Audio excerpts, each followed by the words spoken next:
Alvin, ang sundalo. Credit to the author. 140108. Ang mga pangalan po na nandito ay galing sa mga name generator. Kaya kung meron man pagkakatulad sa mga pangalan ng totoong tao o lugar, ito ay tunay na hindi sinasadya. Sa segundong iyon, ang bandido ay nagkaroon ng napapanahong pagtuklas sa pananaputok ni Alvin. Ibinaba niya ang kanyang ulo at pathetically rolled away. Gayunpaman, nagawa niyang iwasan ang true energy arrow ni Alvin. Ilang hibla ng mahabang buhok niya ang nalaglag sa ere. Mastery Mortal Shedding Stage. Nang makita kung paano iniwasan ng bandido ang palaso, hindi nabigo si Alvin. Sa halip ay nagningning ang kanyang mga mata. Kaagad, naglabas siya ng isa pang palaso. Body at arrow synchronization. Tumalon si Alvin at bumaril gamit ang palaso. Sa isang kisap mata ay nakarating na siya sa harapan ng bandidong bumangon matapos gamulong na nahihiya. Pagkatapos, panay ang paglapag niya sa lupa. Sa oras na iyon, natuklasan din ng bandido si Alvin at nagbago ang kanyang mukha. Kanina, ikaw ba ang tumama sa akin? Mastery Mortal Shedding Stage, 7 puntos. Ang tingin ni Alvin sa tulisan ay parang mangangaso na nakatingin sa kanyang biktima. Sila ay kumikinang ng maliwanag tulad ng dalawang kumikinang na bituin sa kalangitan sa gabi. Boy, you dare to ignore me. Hinahanap mo si kamatayan. Dahil nasa Mastery Mortal Shedding Stage, ang bandido ay may higit na pagmamalaki kaysa sa isang ordinaryong tao. Nagalit siya nang makita niya si Alvin na nangangahas na huwag pansinin siya. Boom! Inapakan niya ang kanyang mga paa sa lupa hanggang sa manginig ito at pumutok. Pagkatapos, tila nag-transform siya sa isang cannonball at inilunsad patungo kay Alvin. Sa kanyang mga kamay, isang malaking sable ang lumitaw. Ang tunay na enerhiya sa paligid ng malaking sable ay nagngangalit habang ang saber ray ay nagliliyab na parang ito ay nagbago sa isang talampakang higanteng saber. Bumagsak ito patungo kay Alvin na parang gusto nitong hatiin siya sa kalahati. Mamatay! Sa pagkahulog ng sable, napangiti ang bandido na para bang nakikinita na niya ang eksena kung saan nahati sa dalawang hati ang naka-purple na binata sa kanyang harapan. Sa harap ng sable ng bandido, si Alvin ay nagpakitang kalmado. Body at arrow synchronization. Sa isa pang arrow na pumutok, si Alvin ay tumayo sa kanyang mga paa upang maiwasan ang welga ng bandido at agad na lumapit sa kanya. Arrow light shower. Sa loob ng oras na kailangan para magtaas ng kamay, muling bumaril si Alvin. Nang sa wakas ay nag-react ang bandido at nagbago ng husto ang kanyang ekspresyon, isang langit na puno ng mga palaso ang umulan ng napakalakas na parang may meteor shower. Nang makita ito, ang bandido ay hindi nang ahas na mag-alinlangan. Mabilis niyang nilaslas ang sable sa kanyang mga kamay habang itinaas niya ang kanyang braso upang harangan ang napakalakas na ulan ng palaso. Arrow light strike. Habang ang bandido ay lumalaban sa arrow rain at sinusubukang tumakas, gumawa ng isa pang hakbang si Alvin. So, isang palaso ang tumusok sa pagitan ng mga kilay ng bandido at napatay siya. Ang mga martial cultivator ng Mastery Mortal Shedding Stage bukod sa mga nasa peak Mastery Mortal Shedding Stage ay parang clay chicken at ceramic na aso sa harap ni Alvin. Sila ay sadyang hindi nagkakahalaga ng pagbanggit. Alvin, ang bandidong ito ay nakaiwas sa iyong pagbaril kanina. Sa oras na iyon, si Louie na naabutan ay nagkomento na nagtataka. Dapat pansinin na halos lahat ng mga bandido na nakasalubong nila sa daan ay napatay ni Alvin sa isang putok. Ngayon, ito ang unang bandido na nakaiwas sa palaso ni Alvin. Siya ay isang Mastery Mortal Shedding Stage martial cultivator, nakangiting tugon ni Alvin. Mastery Mortal Shedding Stage. Agad na nagliwanag ang mga mata ni Louie at Luisa. Iyon ang unang bandidong Mastery Mortal Shedding Stage na nakilala nila. Sa isang ito, malamang na mayroon kaming 39 na puntos ngayon. Mukhang natuwa si Louie. Magkakaroon siya ng 13 puntos kahit na hinati ng 3 ang mga puntos ng pantay. Ang 13 puntos ay maaaring ma-convert sa 1,300 merit point sa estate ng City Governor ng Mount Hill City. Magpapatuloy tayo. Muling tumalon si Alvin at nagpatuloy sa paglalakbay sa ibabaw ng mga puno habang gumagana ang kanyang kaliwang strange pupil. Natural, napakabagal ng takbo ng strange pupil. Kung hindi, ang kanyang espiritual na enerhiya ay hindi makakasabay. Dahil din sa lahat ng pagtitipid na iyon, naubos lamang ni Alvin ang 1/5 ng kanyang espiritual na enerhiya na may 4/5 pa para magamit niya. Kung saan man dumaan ang tatlo ay parang inaani nila ang buhay ng mga bandido. Natural, ang gumawa ng lahat ng pag-atake ay si Alvin. Hindi ko talaga alam kung bakit gugustuhin ni Alvin na makipagtulungan sa iba. Sa kahabaan ng paraan, silang dalawa ay hindi gumawa ng kahit isang hakbang. Ang isa sa mga nasa katanghaliang gulang na lalaki na nakasuot ng pilak na baluti, na nakatago sa dilim at nakabuntot sa tatlo, ay hindi maiwasang umiling. Sinabi ng lahat na ang magagandang babae ay karapat-dapat mamatay para sa. Nakakagulat na pipiliin ni Alvin ang isang babae. Umiling din ang ibang lalaki. Malinaw, naisip niya na si Alvin ay makikipagtulungan at tutulungan si Luisa dahil nabitin siya sa kagandahan ni Luisa. Oo. Kung wala ang babaeng ito, tiyak na magiging kanya ang unang lugar sa pagsusulit ng Lord City Governor ngayon, buntong hininga ng dating tao, iniisip na ang magagandang babae ang ugat ng lahat ng problema. Mula sa simula hanggang sa wakas, nakikita nila na hindi sina Alvin at Luisa ang nagdala ng pasanin, ngunit si Alvin mismo ang nagdadala ng 2 pasanin sa kanyang sarili. Gayunpaman, ang kanyang paningin ay kamangha-mangha. Nagpaputok siya ng kanyang palaso bago pa man namin makita ang sinuman sa harap namin. Bukod sa bandidong Mastery Mortal Shedding Stage na iyon, ang iba ay napatay sa isang putok. Oo, hindi ko rin akalaing makakaabot ako ng ganoon. Ang kanyang mga mata ay hindi tulad ng mga mata ng tao. Paanong ang mga mata ng tao ay maaaring makakita ng ganoon kalayo? Ang 2 tao, na nakatago sa dilim para i-record ang mga resulta ng trio at protektahan sila, ay nag-uusap sa pamamagitan ng True Energy Voice Transmission. Sa simula, napansin nila na ang paningin ni Alvin ay higit na mataas kaysa sa ordinaryong tao. Marahil, mas malakas sila kaysa kay Alvin, ngunit naniniwala sila na ang kanilang paningin ay mas mababa kaysa sa kanya. Habang nililinis ni Alvin ang kanyang landas, may ilang mabilis na gumagalaw na mga figure sa ibang direksyon na patungo sa lalim ng lambak sa bilis na hindi bababa sa kay Alvin. Si Lex na nagrerango sa no. 2 sa 13 gangster ay nangunguna kasama si Blaze na nasa no. 3 na malapit sa kanyang likuran. Pagkatapos noon, nandoon si Gaston na nirango ang no. 4 at si Jake Zing na ang nakalagay sa no. 5. Sa daan, nakilala nila ang ilang banda ng Mastery Mortal Shedding Stage at maraming mga early at intermediate Mortal Shedding Stage na bandido kung saan nakakuha sila ng maraming puntos. Gayunpaman, kahit na sina Gaston at Jake ay nakapatay ng isang Mastery Mortal Shedding Stage na bandido, sila ay nasugatan din ng husto.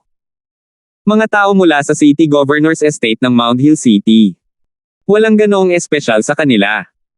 Isang putok ang sumabog kasabay ng isang naiinis na panunuya habang ang isang figure ay lumipad palayo at bumagsak sa lupa. Magulo siya at patuloy na nagsusuka ng dugo.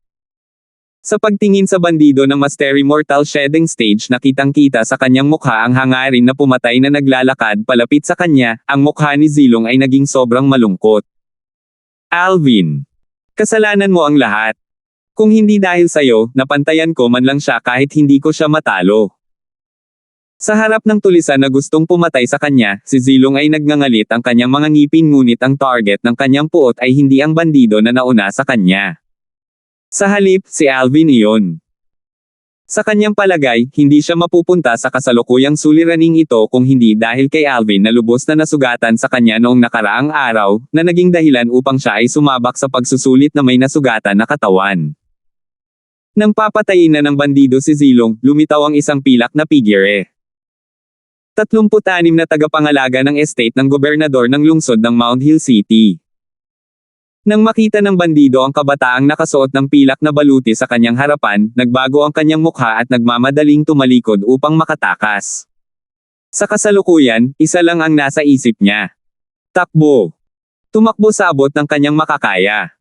Gayunpaman, makatakas kaya siya. Ang kabataang nakasuot ng silver armor ay nawala sa lugar. Sa oras na muling lumitaw, hinaharangan na niya ang ruta ng pagtakas ng bandido at napatay ang bandido bago pa man siya nagkaroon ng oras para humingi ng awa. Ang buong proseso ay kasing kinis ng dumadaan na ulap at umaagos na tubig. Matapos patayin ang bandido, malamig na sumulyap kay Zilong ang kabataang nakasuot ng silver armor at sinabing, natanggal ka na. Tumayo si Zilong na may pagtatampo na ekspresyon habang siya ay tumalikod at naglalakad sa daan na kanyang narating. Alam niyang hindi siya nakatadhana sa city governor ng Mount Hill City para maging kanyang alagad. 12 points. Naging moodier at moodier si Zilong nang maisip niya ang mga puntos na nakuha niya. Habang naalis si Zilong, si Larry ay nasugatan din ng husto ng isang bandido ng Mastery Mortal Shedding Stage sa ibang lugar. Mabuti na lang at nakakilos ang guardian na nagbabantay sa kanya at nailigtas siya. Gayunpaman, inalis din siya pagkatapos nito. Nang maglakad palabas ng lambak sina Zilong at Larry, natuklasan nila ang apat na iba pa na naalis bago sila. Ang apat sa kanila ay nirerango ang pinakamababang apat sa mga 13 gangsters. Gayunpaman, silang apat ay isa lamang intermediate mortal shedding stage na martial cultivator. Matapos matuklasan iyon, medyo naging malungkot ang mukha nilang dalawa. Damn it! Hindi pa rin lumalabas si Alvin. Pareho silang nasa masamang mood nang makita nilang hindi pa naalis si Alvin.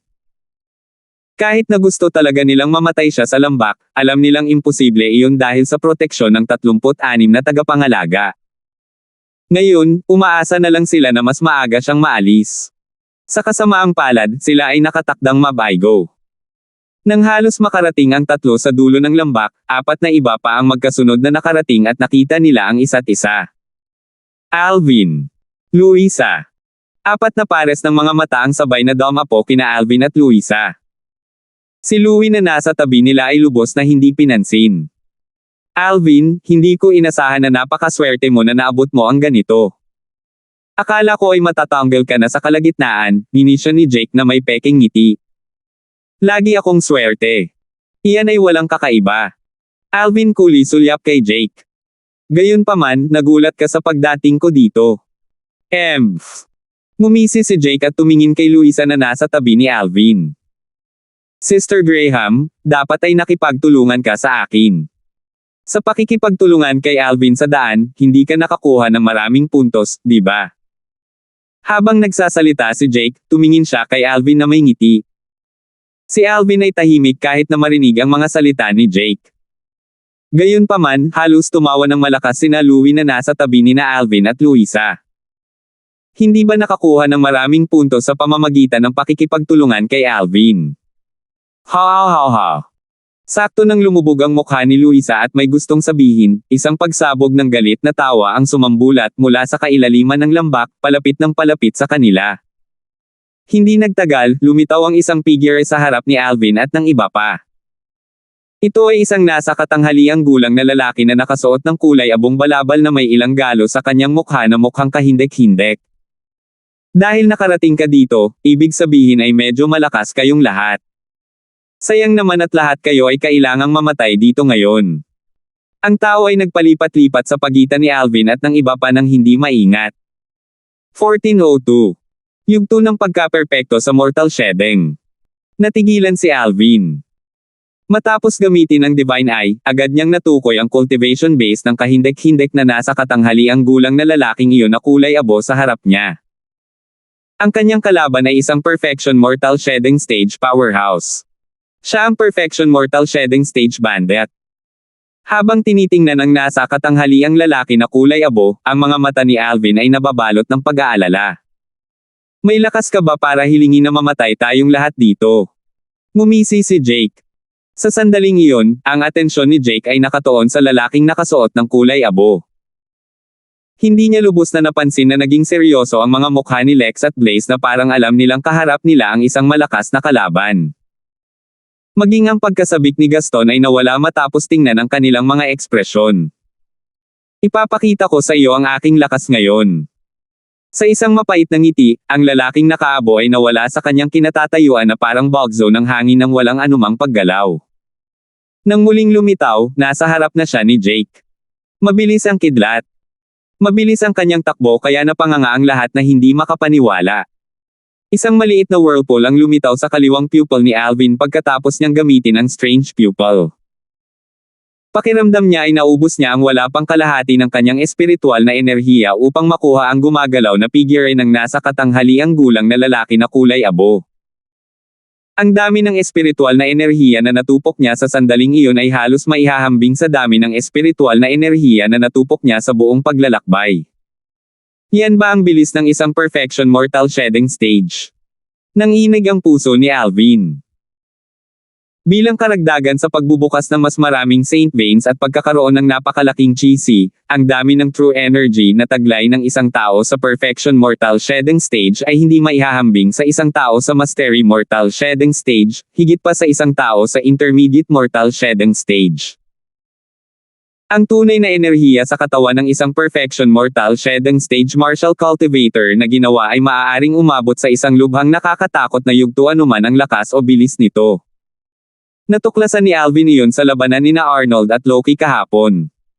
Natatakot ako na ang lakas nitong bandidong perfection mortal shedding stage ay mas mataas kay Arnold. Nakabuo si Alvin ng isang nakakagulat na conclusion matapos ikumpara ang bandido at si Arnold na nirerango ang no. Isa sa 13 gangster.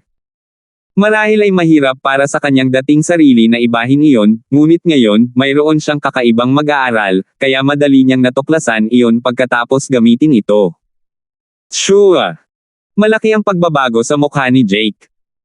Hindi niya inaasahan na darating sa harapan niya ang nasa katanghaliang gulang na lalaking nakagray sa 1 minuto pagkatapos niyang matapos ang kanyang pangungusap.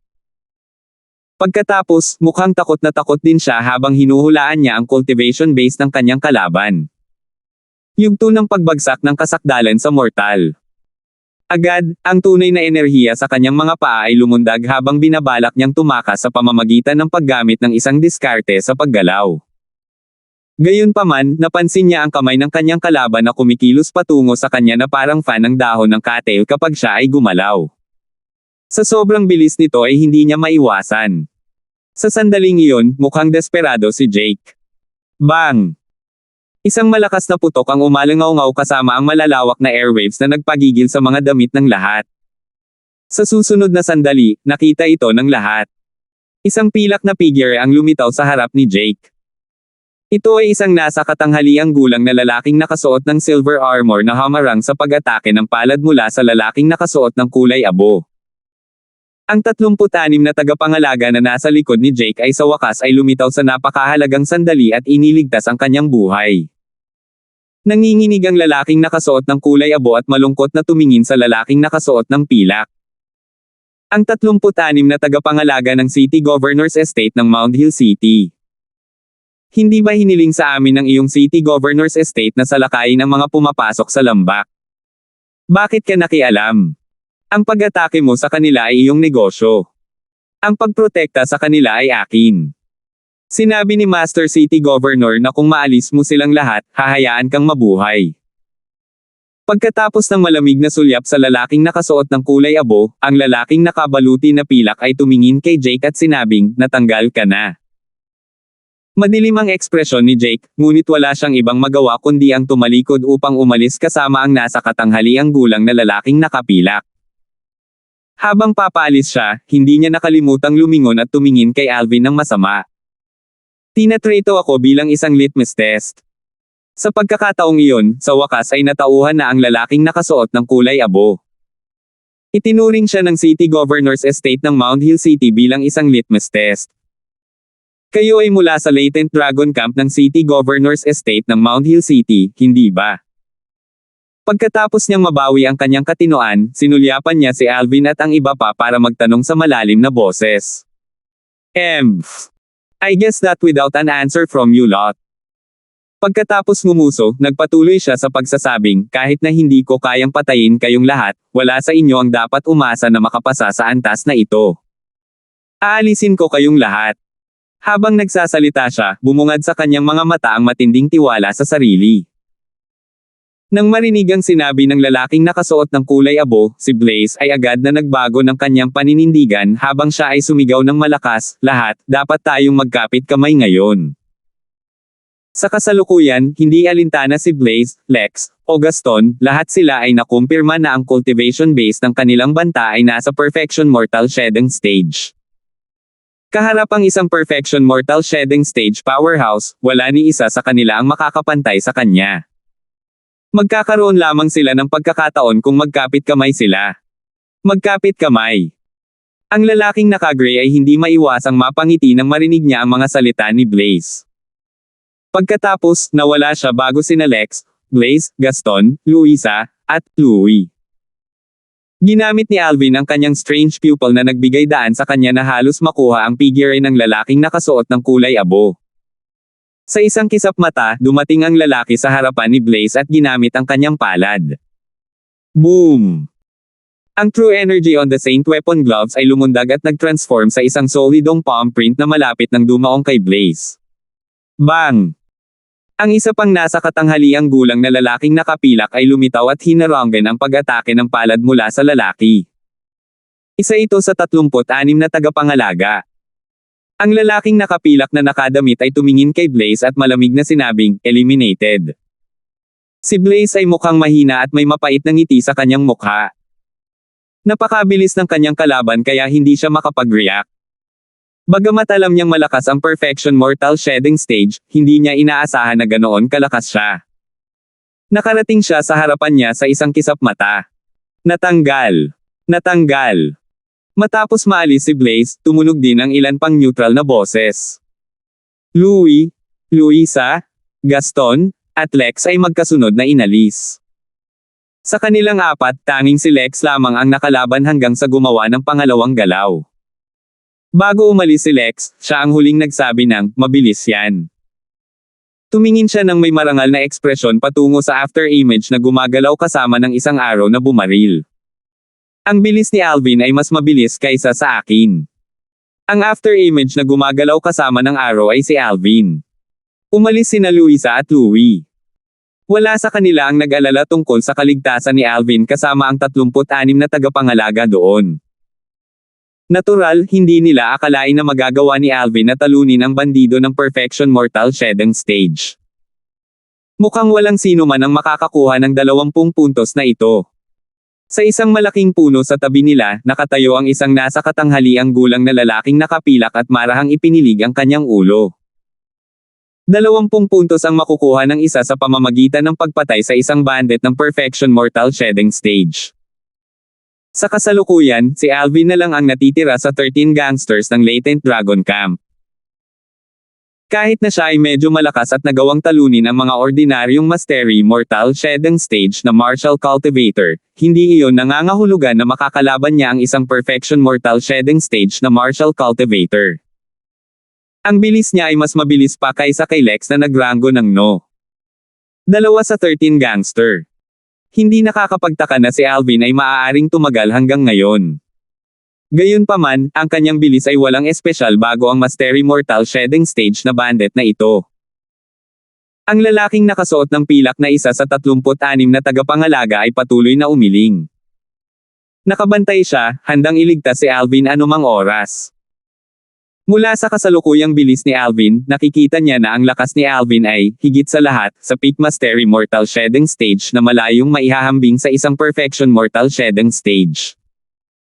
Purple Boy, ikaw na lang ang natitira. Babawiin ko ang kalayaan ko basta't maalis ka. Ang Perfection Mortal Shedding Stage bandit na kulay abo ay tumingin kay Alvin na gumagalaw kasama ng arrow. Ang kanyang mga mata ay kumikinang habang ang kanyang mukha ay sampungin ngunit may bahid ng pananabik. Sigurado ka bang maibabalik mo ang iyong kalayaan?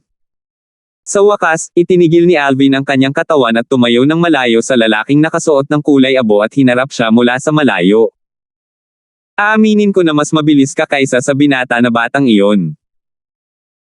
Gayunpaman, ang iyong lakas ay, higit sa lahat, ay nasa peak Mastery Mortal Shedding Stage habang ako ay halos nasa peak Perfection Mortal Shedding Stage. Para kang langgam sa harapan ko. Kaya kung gawin ang lahat ng gusto ko sa iyo, guhit ng lalaking nakasuot ng kulay abo habang sinusukat niya si Alvin. Pagkatapos, sige at subukan, dumilat si Alvin at mahinang hinamon. Ngayon, hindi na niya binalak na ipagpatuloy ang pag-eehersisyo ng kanyang diskarte sa paggalaw dahil alam niyang hindi pa rin niya maaabutan ang bilis ng lalaking nakasuot ng kulay abo kahit na gawin na ito. Kung tutuusin, ang kalaban niya ay isang perfection mortal shedding stage na nilalang. Kanina pa niya ginawa ang movement technique dahil ayaw niyang masyadong maagapan siya ng lalaki. Siya ay humihila ng oras at hayaan ang lalaki na alisin muna ang iba. Ngayong naalis na ang iba, hindi na niya kailangan pang ipagpatuloy ang kanyang diskarte sa paggalaw. Saan nakuha ni Alvin ang ganoong tiwala sa sarili? Ang nasa katanghaliang gulang na lalaking nakapilak na nagtago sa dilim ay hindi napigil ang sumimangot nang makita niya ang sa mga mata ni Alvin. Kahit anong mangyari mamaya, mangyaring huwag makialam. Sa oras na iyon, isang boses ang nag-utos sa kanyang mga tainga. Naririnig niya na si Alvin ang nakikipag-usap sa kanya sa pamamagitan ng True Energy Voice Transmission. Hiniling sa kanya ni Alvin na huwag makialam. Hindi ka ba natatakot mamatay? Sumimangot ang nakapilak na lalaking nasa katanghaliang gulang at nagtanong sa pamamagitan ng True Energy Voice Transmission. Ayoko. Si Alvin ay nagpadala muli ng tugon sa pamamagitan ng True Energy Voice Transmission, ang kanyang tono ay puno ng kumpiyansa, malakas na tiwala sa sarili. Kasabay nito, ang lalaking nakasuot ng kulay abo, na nagalit sa pang-aasar ni Alvin, sa wakas ay hindi na ito napigilan pa at bumaril na parang kidlat pagkatapos ng pagsinghot. Sa sobrang bilis niya ay nagkaroon ng panandaliang matalim na sipol sa hangin. Dumiretso siya kay Alvin. Nakaharap sa lalaking nakasuot ng kulay abo na mabilis na sumusugod sa kanya, hindi makuha ng kanang mata ni Alvin ang kahit katiting na pagkibot, ngunit malinaw na lumitaw ang figure ng kanyang kalaban sa kanyang kaliwang mata. Sa isang kisap mata, nakita ng kanyang kaliwang mata ang pagdating ng lalaki sa kanyang harapan. Boom! Sa pagkakataong iyon nang dumating ang lalaki sa kanyang harapan, ang tunay na enerhiya na nagngangalit sa paligid ng palad na matagal na niyang inihanda ay biglang dumikit kay Alvin tulad ng Five Fingers Mountain. Nang makita ang palad ng lalaking nasa katanghaliang gulang na nakasuot ng kulay abo ay milimetro lamang ang layo mula kay Alvin, lumubog ang mukha ng lalaking nakapilak na nagtatago sa dilim. Nalampasan na niya ang pinakamagandang pagkakataon para makialam. Alvin, ang sarili mo lang ang sisihin mo kapag napatay ka, lihim niyang naisip. 1403. Ang palad ng lalaking nakasuot ng kulay abo ay tila naging isang Five Fingers Mountain para sugpuin si Alvin. Ang lakas ng isang perfection mortal shedding stage ay ganap na nahayag. Upang mabawi ang kanyang kalayaan, wala siyang reserbasyon. Nang makitang babagsak na ang palad sa kanyang katawan, mabilis na umikot ang maliit na whirlpool sa kaliwang pupil ni Alvin. Pabilis ng pabilis. Sa isang iglap, ang natitirang espiritual na enerhiya na mayroon si Alvin ay naubos din ng maliit na whirlpool na iyon. Kakaibang mag-aaral. Spatial manipulation. Sa segundong iyon, ang palad ng lalaking nakasuot ng kulay abo na halos nasa Alvin ay kakaibang umindayog at dumaan sa katawan ni Alvin. Napakalaking enerhiya ang nagpakilos sa hangin at nagpasimula ng sunod-sunod na pagsabog ng hangin. Paano ito posible? Kasabay nito ang pagbabago ng ekspresyon ng lalaking nakasuot ng kulay abo.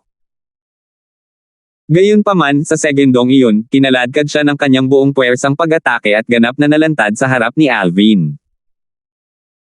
Sa isang segundo, ang true energy sa loob ng chisi ni Alvin ay lumundag ng walang pag-aalinlangan at agad na natipon sa kanyang kanang kamay sa pamamagitan ng 32 Saint Veins. Kasabay nito, ganap niyang iginuhit ang sun shooting bow at saka binitawan ang bowstring. Hiyang! Weng! Isang solidong true energy light blade ang lumipad at tumawid sa lalamunan ng lalaking nakasuot ng kulay abo at pinutol ang ulo nito sa katawan bago pa man siya nagkaroon ng oras para maalala ang kanyang true energy at gumamit ng isang defensive move. Pumalakpak. Bumagsak ang ulo ng lalaki sa lupa habang ang dugo ay nagwisik mula sa kanyang katawan at tumalsik sa lupa. Sinundan ni Alvin ang momentum at tumabi habang ang katawan ng lalaking nakasuot ng kulay abo ay itinapon pasulong sa pamamagitan ng pagkawalang kilos ng kanyang atake sa palad. Isang perfection mortal shedding stage na bandido ang pinatay ng ganun-ganun lang. Katahimikan. Natahimik ang eksena. Baka marinig pa ng isa ang tunog ng karayom na ibinabato sa lupa. Iyon. Iyon. Ang nakatagong lalaking nakapilak, isa sa 36 na tagapangalaga, ay nakatitig sa eksenang nasa harapan niya ng kahoy. Ilang sandali pa ay nakabawi siya sa pagkabigla. Nang hilingin sa kanya ni Alvin na huwag makialam, naisip niya na siya ay mayabang. Nang makita niyang muntik na siyang patayin lalo na nang hindi siya nakapag-react sa oras dahil sa mga sinabi ni Alvin noon, naisip niyang papatayin siya ng bandido ng Perfection Mortal Shedding Stage. Sinong mag-aakala na biglang ipihit ng tulisan ang kanyang palad at tatamaan ang tagiliran ni Alvin na para bang naposes siya sa pinakahuling minuto.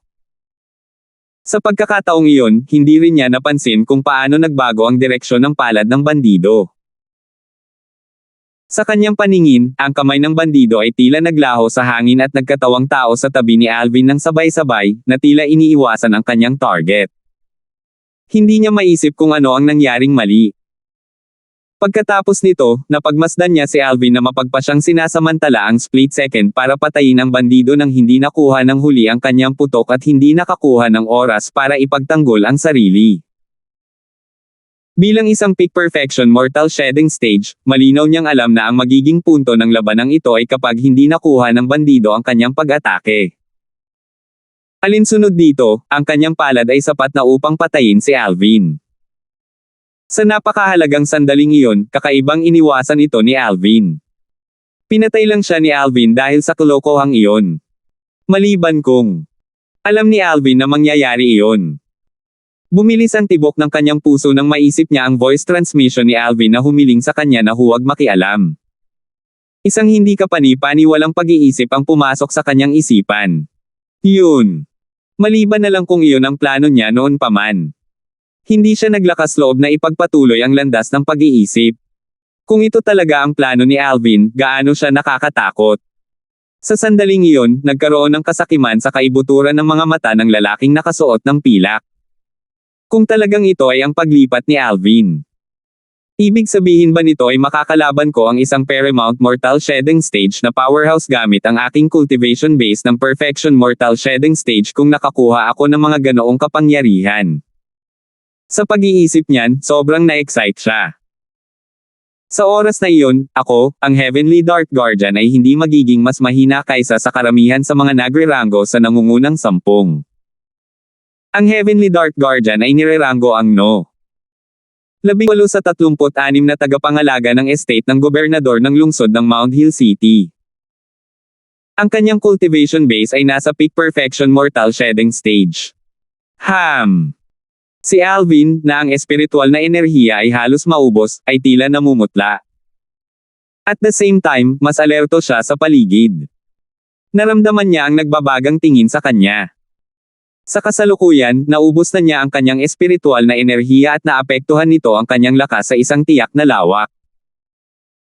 Maaaring hindi na niya mapantayan ang isang ordinaryong Mastery Mortal Shedding Stage Martial Cultivator ngayon. Isa ba yun sa 36 na tagapangalaga? Nagsimulang magbantay si Alvin. Matapos lumitaw ang Heavenly Dark Guardian, mas naging maingat si Alvin nang makita niya ang banayad na kislap ng kasakiman sa kaibuturan ng mga mata ng kanyang kalaban. Kasakiman. Ano ang gusto niya? Unless may inkling ba siya sa nangyari kanina? Nakikipagsabuatan ba siya sa akin? Nadurog ang puso ni Alvin nang maisip niya iyon. Habang tahimik na sumusulong ang Heavenly Dark Guardian, umatras ng ilang hakbang si Alvin. Sa sandaling iyon, isang mahinang ingay ang umalangaw-ngaw mula sa kalangitan na naging sanhi ng bahagyang paghina ng Heavenly Dark Guardian. Pinahinto din nito si Alvin sa paglalakad. Pagkatapos tumingin sa itaas, nakita ni Alvin ang Heavenly Leader Guardian na nakatayo sa hangin at agad siyang nakahinga ng maluwag. Heavenly Leader Guardian. Alam niya na dahil ang pinuno ng 36 na tagapangalaga, ang Heavenly Leader na tagapangalaga ay narito, ang lalaking nakasuot ng pilak sa kanyang harapan ay tiyak na hindi maglalakas loob na kumilos tulad ng dati. Gayunpaman, alam ni Alvin na pansamantalang nalutas ng Heavenly Leader Guardian ang kanyang krisis. Hindi ito ganoon kadaling napigilan kapag ang kabilang partido ay may kasakiman sa kanyang isipan. Pinakamatandang kapatid.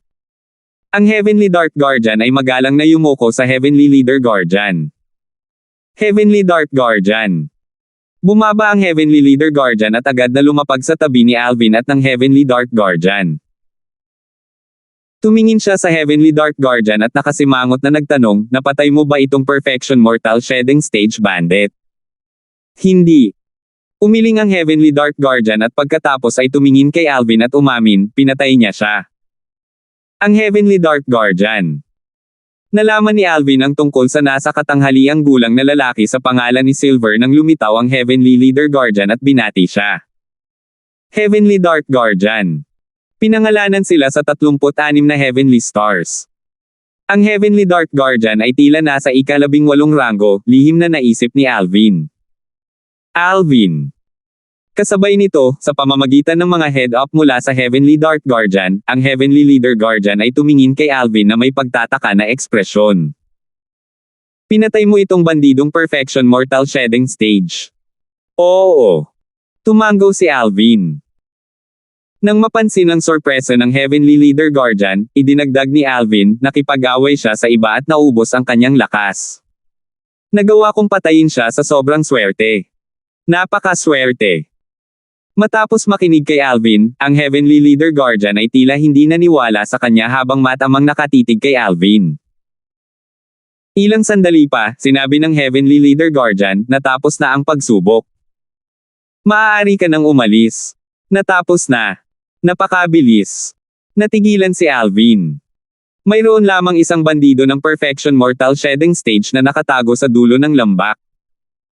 Ang iba sa mga bandido ay napatay lahat. Sinabi ng Heavenly Leader Guardian, kaya, wala nang mga tulisan sa lambak. Wala nang dahilan para manatili ka rito. Naintindihan na ni Alvin ngayon. Nang umalis siya kasama ang Heavenly Leader Guardian, malinaw na naramdaman niya ang nagbabagang tingin ng Heavenly Dark Guardian, na sumusunod sa likuran nila, na dumadapo sa kanya paminsan-minsan. Sa tingin ko, dapat kong iwasang gamitin ang Strange Pupil sa harap ng iba kung kaya ko. Kung hindi, ito ay magdudulot sa akin ng problema maaga o huli. Nadurog ang puso ni Alvin habang palihim siyang nanunumpa sa sarili. Nahulaan niya na ito ang huling pag-atake ng palad mula sa bandit ng Perfection Mortal Shedding Stage na inilipat na nagsiwalat ng mga kakaiba at humantong sa pagtuklas ng Heavenly Dark Guardian. Maaaring naisip ng Heavenly Dark Guardian na gumagamit siya ng isang espesyal na galaw at pinagnanasaan ito. Mula ngayon, kailangan kong mag-ingat sa estate ng gobernador ng lungsod. Hindi nagkaroon ng pagkakataon ng Heavenly Dark Guardian na atakihin ako ngayon, ngunit tiyak na makakahanap siya ng pagkakataon sa hinaharap.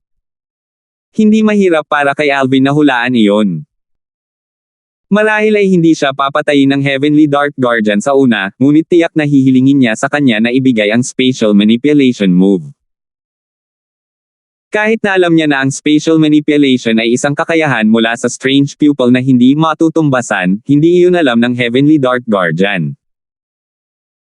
Sa puntong iyon, natatakot akong mag-alala para sa aking buhay kung hindi ko ito maibibigay, naisip ni Alvin sa kanyang sarili. Sa ilalim ng gabay ng Heavenly Leader Guardian, umalis si Alvin sa lambak at muling sumama sa mundo sa labas ng lambak. Nasaan ang lahat? Nang muling sumali si Alvin sa labas ng mundo, napagtanto niya na walang tao sa paligid. Umalis na ang lahat kasama ang iba pang 36 na tagapangalaga. Ibinalik sila ng Master City Governor sa Mount Hill City, sabi ng Heavenly Leader Guardian na parang nakita niya ang mga pagdududa ni Alvin. Ngayon, susundan mo ako pabalik sa Mount Hill City. Iuulat ko ang mga resulta ng pagsusulit na ito sa Master City Governor pagkatapos. Pagkatapos niyang tawagan si Alvin, ang Heavenly Leader Guardian ang nanguna at humakbang sa ere habang siya ay pabalik. Mahigpit siyang sinundan ni Alvin. Sa likod ni Alvin, kayang kontrolin ng Heavenly Dark Guardian ang hangin at lumipad din siya kasama nila. Malinaw, handa siyang bumalik sa City Governor's Estate ng Mount Hill City kasama ang Heavenly Leader Guardian at Alvin. Sa City Governor's Estate ng Mount Hill City, sa silid ng pagpupulong. Master City Gobernador. Biglang isang malakas ngunit magalang na boses ang umalangaw-ngaw mula sa labas at nakakuha ng atensyon ng lahat na nasa silid ng pagpupulong. Ang gobernador ng lungsod ng Mount Hill City ay nakaupo sa tuktok ng silid ng pagpupulong sa isang kahangahangang paraan. Sa ilalim niya, may 11 binata at isang dalagang nakatayo. Ito ay ang 11 ng 13 gangsters na kababalik kamakailan at isang ordinaryong latent Dragon Camp na miyembro, si Louie. Pumasok ka. Mahinang utos ng City Governor ng Mount Hill City matapos marinig ang boses mula sa labas. Panginoong Heavenly Leader Guardian. Maraming tao ang bumati ng magalang nang makita ang figure na unang pumasok sa silid ng pagpupulong. Di nagtagal, napansin nila ang isang lilang figure na malapit na sumusunod sa likod ng Heavenly Leader Guardian. Si Alvin ang nagreranggo sa 6 sa 13 gangsters ng Latent Dragon Camp. Alvin. Sumili ang mga ngiti sa mga mukha ni na Luisa at Louie nang makita siya. Natural, may mga taong natuwa sa hitsura ni Alvin habang ang ilan ay nabalisa. Halimbawa, si Jake, Larry, at Zilong ay nagalit nang makita nila si Alvin dahil silang tatlo ay may hindi malulutas na puot laban sa kanya. Master City Gobernador, ang mga huling resulta at paglalagay ng pagsusulit ngayong araw ay wala na. Ang Heavenly Leader Guardian ay pumasok sa silid ng pagpupulong at iniulat ang mga resulta sa gobernador ng lungsod. I-announce mo. Sa pambihirang pagkakataong ito, nagliwanag ang mga mata ng City Governor ng Mount Hill City. 1404. Ang taong nagranggo ng no. Isa sa pagsusulit ngayon ay si Lex na may 36 na puntos habang ang no. Dalawang ay si Blaze na may 32 puntos, malakas na anunsyo ng Heavenly Leader Guardian sa Assembly Hall. Sa sandaling matapos magsalita ang Heavenly Leader Guardian, ang mga mata ng lahat ay nasanay na sa Lex at Blaze ng isa-isa. Isinasabuhay nila ang kanilang pangalan bilang no. 2 at no. 3 sa 13 gangsters nang maka-score sila ng una at pangalawa sa pagsusulit ngayon, bulalas ng marami sa kanila. Tiyak na silang dalawa ay magiging mga disipulo ng Master City Governor. Ang inggit ay umaalingaw-ngaw sa buong silid. Naturally, ang ilan sa kanila ay mapait at walang magawa. Masayang ngumiti si Lex. Bagamat hindi ipinakita ni Blaze ang kanyang kasiyahan ng malinaw gaya ng ginawa ni Lex, isang kurba ang lumitaw sa gilid ng kanyang mga labi. Ipinakita nito kung gaano siya kasaya sa mga sandaling iyon. Mula ngayon, magiging mga alagad ko sina Lex at Blaze, deklare ng City Governor ng Mount Hill City. Gayunpaman, sinulyapan niya si Alvin na may pagkabigo sa kanyang mga mata. Dahil ang City Gobernador ng Mount Hill City ay nagsabi sa simula pa lamang na ang mga taong nasa una at pangalawa lamang ang kukunin niya ngayon bilang kanyang mga disipulo, ang Heavenly Leader Guardian ay hindi nag-anunsyo ng ranking at mga resulta ng iba. Habang nagsasalita ang City Governor ng Mount Hill City, ang mga tao ay nakatingin kina Lex at Blaze ng may inggit at inggit. Para sa natitira, ipapadala ko ang iyong mga talaan ng puntos sa Merit Pavilion. Lahat kayo ay maaaring makuha ang merit points mula sa mga puntos na nakuha ninyo ngayon sa loob ng 3 araw, sabi ng Heavenly Leader Guardian habang nakatingin kay Alvin at sa iba pa. Sa sandaling iyon, ang lahat ay tuwang-tuwa. Ang 1 punto ay nangangahulugan ng 100 merit points. Mayroon akong 8 puntos, kaya makakapag-trade ako ng 800 merit points. Hehe. Ang isa sa Intermediate Mortal Shedding Stage Martial Cultivator sa mga 13 gangster ay ngumisi. Marami akong puntos kaysa sa iyo.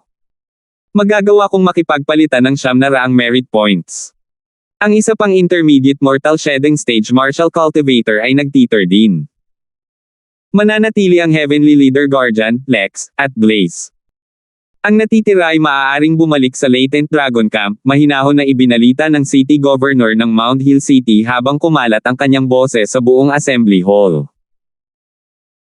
Nang bumantong hininga ang mga tao habang umiiling at handa nang umalis, isang tao ang humakbang pasulong at nagsabi sa gobernador ng lungsod ng Mount Hill, Master City Governor, si Alvin ang nakakuha ng lahat ng puntos na nakamit ng aming 3. Mangyaring ibigay ang lahat ng mga puntos na nakamit ng aming koponan kay Alvin. Si Luisa ang nakipag-usap sa City Governor ng Mount Hill City habang nakayuko. Sa kanya, kung hindi ibinahagi ni Alvin ang mga puntos na nakuha niya sa pagpatay sa mga bandido kasama niya at kay Louie, hindi mauuna si Lex sa pagsusulit ngayon. Luisa. Sumimangot si Alvin, hindi inaasahan na magsasalita siya para sa kanya. Tama. Master City Governor, si Alvin ang nakakuha ng lahat ng puntos. Nagkasala ako sa pagkuha nito. Humakbang si Louie habang nagngangalit ang kanyang mga ngipin. Bagamat gusto niya ang merit points, nakonsensya siya nang makitang disqualified si Alvin. Para sa kanya, si Alvin ang karapat-dapat na maging alagad ng City Governor ng Mount Hill City sa pagsusulit ngayon. Itinakda na ni Master City Governor ang panuntunan mula pa noong una. Sa tingin ba ninyo lahat tayo ay naglalaro dito? Sa tingin mo ba ay maniniwala si Master City Governor na si Alvin ang nakakuha ng lahat ng puntos? Ngumisi si Jake. Walang sinabi ang City Governor ng Mount Hill City na nakaupo sa harap. Marahil ay hindi niya narinig ang sinabi ni na Luisa at Louie, o marahil ay ayaw niyang maabala sa kanila. Tara na. Sumimangot si Alvin at nanguna na umalis sa Assembly Hall matapos tawagan sina Luisa at Louie. Hindi niya inaasahan na gagawin nila iyon. Dapat malaman ng isa na wala siyang interes sa pagiging alagad ng City Gobernador ng Mount Hill City. Nang makitang hindi sila pinansin ng City Governor ng Mount Hill City, nagkatinginan sina Luisa at Louie at pilit na ngumiti. Kasunod nito, umalis sila kasama si Alvin dahil iyon lang ang magagawa nila. Gayunpaman, napuno sila ng panghihinayang. Nagsisi sila sa pagsali sa pagsusulit kasama si Alvin at naging pabigat sa kanya. Samantala, ang iba ay sunod-sunod na umalis sa Assembly Hall. Akala ni Luisa ay magagawa niyang disipulo ng Master City Governor si Alvin sa pamamagitan lamang ng pagsasabi niyan. Nakakatawa. Ngumisi si Larry. Nakakatuwa na gusto nilang gamitin ang mga puntos na nakuha nila para tulungan si Alvin na manalo ng pwesto, naiinis na sabi ni Zilong. Alvin, pasensya na.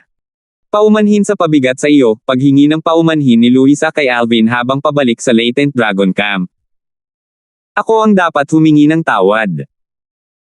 Hindi ako makapaniwala na hindi namin nakuha ang pangalawang pwesto sa aming mga puntos, na pabuntong hininga si Alvin. May mali siya sa pagkalkula. Hindi niya inaasahan na ang bandido ng Perfection Mortal Shedding Stage ang huling bandido.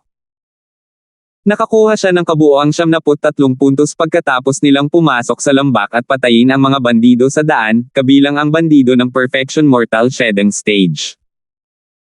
Matapos hatiin ang mga puntos sa tatlo, nakakuha sila ng tig 31 puntos. Sa kabilang banda, nakakuha ng 32 puntos si Blaze na nagranggo ng no. 2 sa 13 gangsters na mas mataas ng 1 puntos kaysa sa nakuha ng bawat isa. 73 points lang ang nakuha namin, so we get 24 points each kapag nahahati sa tatlo. Medyo malayo kami sa ranking second place. Pilit na ngumiti si Louie. Kapwa siya at si Luisa ay walang ideya na napatay ni Alvin ang bandit ng Perfection Mortal Shedding Stage.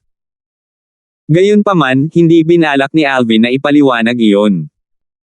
Natural na malalaman nina Louie at Luisa ang tungkol dito kapag ipinagpalit nila ang kanilang mga puntos para sa merit points sa loob ng 3 araw. Naniniwala ako na malalaman ni Master City Governor na nakakuha ka ng 73 puntos sa iyong sarili sa madaling panahon, sabi ni Luisa, ang 2 sa 36 na guardians na nagpoprotekta sa amin ay lihim na nasaksihan ang lahat ng iyong mga galaw sa daan.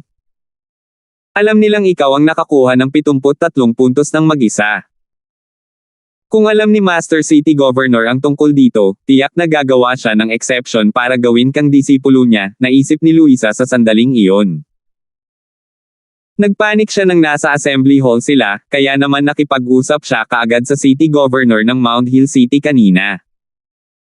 Katulad ng sinabi ni Jake, maaaring hindi maniwala ang City Governor ng Mount Hill City sa kanyang sinabi. Ang gobernador ng lungsod ng Mount Hill City ay maniniwala lamang sa 36 na tagapangalaga. Tama iyan. Tumanggaw si Louie, sang-ayon sa sinabi ni Luisa. Nagkibit balikat si Alvin at mukhang wala siyang pakialam. Kung naawa siya, hindi siya nagsisi na hindi niya nagawang maging alagad ng City Governor ng Mount Hill City. Sa halip, ikinalulungkot niya na hindi niya maibalik ang pabor kay Luisa. Nakapagdesisyon na siya. Kung magkatotoo ang sinabi ni na Luisa at Louie kung saan ang gobernador ng lungsod ng Mount Hill City ay maaaring gumawa ng exception para gawin siyang alagad, tiyak na sasamantalahin niya ang pagkakataong magbalik ng pabor kay Luisa. Hindi nagtagal, si Alvin at ang dalawa pa sa kanila ay bumalik sa Latent Dragon Camp at bumalik sa kani-kanilang mga cottage. Di nagtagal pagkatapos ng kanilang pagbabalik, sunod-sunod na bumalik sina Jake, Larry, Zilong at ang iba pa. Si Lex at Blaze ba ay naging mga disipulo ng Master City Governor. Ang iba pang miyembro ng Latent Dragon Camp ay hindi nagulat sa mga resulta. Samantala sa bulwagan ng pagpupulong, magalang na tumabi sina Lex at Blaze matapos dumaan sa seremonya ng pagiging kabalyero sa kanila bilang mga alagad ng City Governor ng Mount Hill City. Hindi sila nang ahas na umalis hanggat hindi hinihiling ng kanilang amo. Ilang puntos ang nakuha ng koponan nina Alvin at Luisa. Tinanong ng City Governor ng Mount Hill City ang Heavenly Leader Guardian habang nakatingin sa kanya. Sa sandaling iyon, nakatingin din sina Lex at Blaze sa Heavenly Leader Guardian. Baka sa mga mata nila ang curiosity. Para sa kanila, si Alvin ay walang alinlangan na isang freak. Sabik silang malaman kung gaano karaming puntos ang naabot ng pangkat ng freak. 93 points, sabi ng Heavenly Leader Guardian pagkatapos ngikit ng kaunti ang kanyang mga labi habang nakatitig sa kanya ang tatlo. 73 puntos. Sa sandaling sinabi iyon ng Heavenly Leader Guardian, natulala sina Lex at Blaze. Sabay-sabay lang silang napasinghap ng mariin pagkaraan ng ilang sandali, baka sa mga mukha nila ang kawalan ng paniniwala. 93 points. Sigurado ka bang hindi ka nagkamali? Tanong ng City Governor ng Mount Hill City habang nakakunot ang noo. Hindi, sabi ng Heavenly Leader Guardian, nakakuha sila ng 73 puntos sa simula. Gayunpaman, dahil namatay ang bandido ng Perfection Mortal Shedding Stage sa mga kamay ni Alvin, nakakuha sila ng 73 puntos sa kalaunan. Nakakuha sila ng 31 puntos bawat isa sa karaniwan. Sinulyapan ng Heavenly Leader Guardian si Blaze habang nagsasalita ito. Tila sinasabi niya kay Blaze na malapit na siyang mawala sa kanyang pangalawang pwesto sa pagsusulit ngayon. Gayunpaman, hindi napansin ni Blaze ang tingin ng Heavenly Leader Guardian dahil nabigla siya. Namatay ang bandido ng Perfection Mortal Shedding Stage sa mga kamay ni Alvin. Sa sandaling iyon, hindi mahalaga si Blaze o Lex, ang mga salita ng Heavenly Leader Guardian ay umalangaw-ngaw sa kanilang mga ulo. Matagal silang hindi nakabalik sa kanilang katinoan. So, ibig sabihin ba nito ay totoo ang sinabi ni Luisa kanina? Nagtanong muli ang City Governor ng Mount Hill City. Sa sandaling iyon, sina Lex at Blaze na pinipigilan ang kanilang napukaw na emosyon ay pansamantalang sumulyap muli sa Heavenly Leader Guardian. Naalala nila na sinabi ni Luisa kanina na si Alvin lang ang nakakuha ng lahat ng puntos na nakamit ng koponan. Wala lang dahil hindi nila alam ang mga puntos na natamo ng tatlo kanina. Ngayong alam na nila, tumibok ang kanilang puso. Si Alvin ay nakakuha ng 73 puntos sa kanyang sarili. Nararamdaman na lang nila ang mabilis na pagbomba ng kanilang mga puso gaya ng dati na para bang anumang segundo ay tatalon ito mula sa kanilang mga dibdib. Totoo naman. Tumango ang Heavenly Leader Guardian upang kumpirmahin ang katotohanan. Nagulat siya nang malaman niya iyon sa simula. Gayunpaman, naging manhid siya nang malaman niyang nakapatay si Alvin ng isang bandido ng Perfection Mortal Shedding Stage. Si Alvin ay hindi mahulaan ng loika. Ganyan nila siya nadama.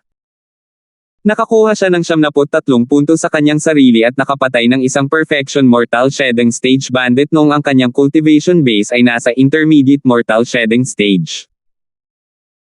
Ang City Governor ng Mount Hill City ay mahinang bumulong habang ang kanyang mga mata ay puno ng nag-aalab na pagnanasa. Nagkatinginan sina Lex at Blaze. Nakita nila sa mga mata ng isa't isa ang gulat at hindi makapaniwala. Maya-maya, pareho silang may mapait na ngiti sa kanilang mga labi. Hindi nagtagal, sinabi ng City Governor ng Mount Hill City kina Lex at Blaze habang nakatingin sa kanila, maaaring bumalik kayong dalawa. Papuntahin si Alvin sa Assembly Hall. Sabihin sa kanya na hinihintay ko siya. Oo, magalang nilang sagot at pagkatapos ay umalis na sila sa assembly hall. Nagmamadali silang bumalik sa Latent Dragon Camp.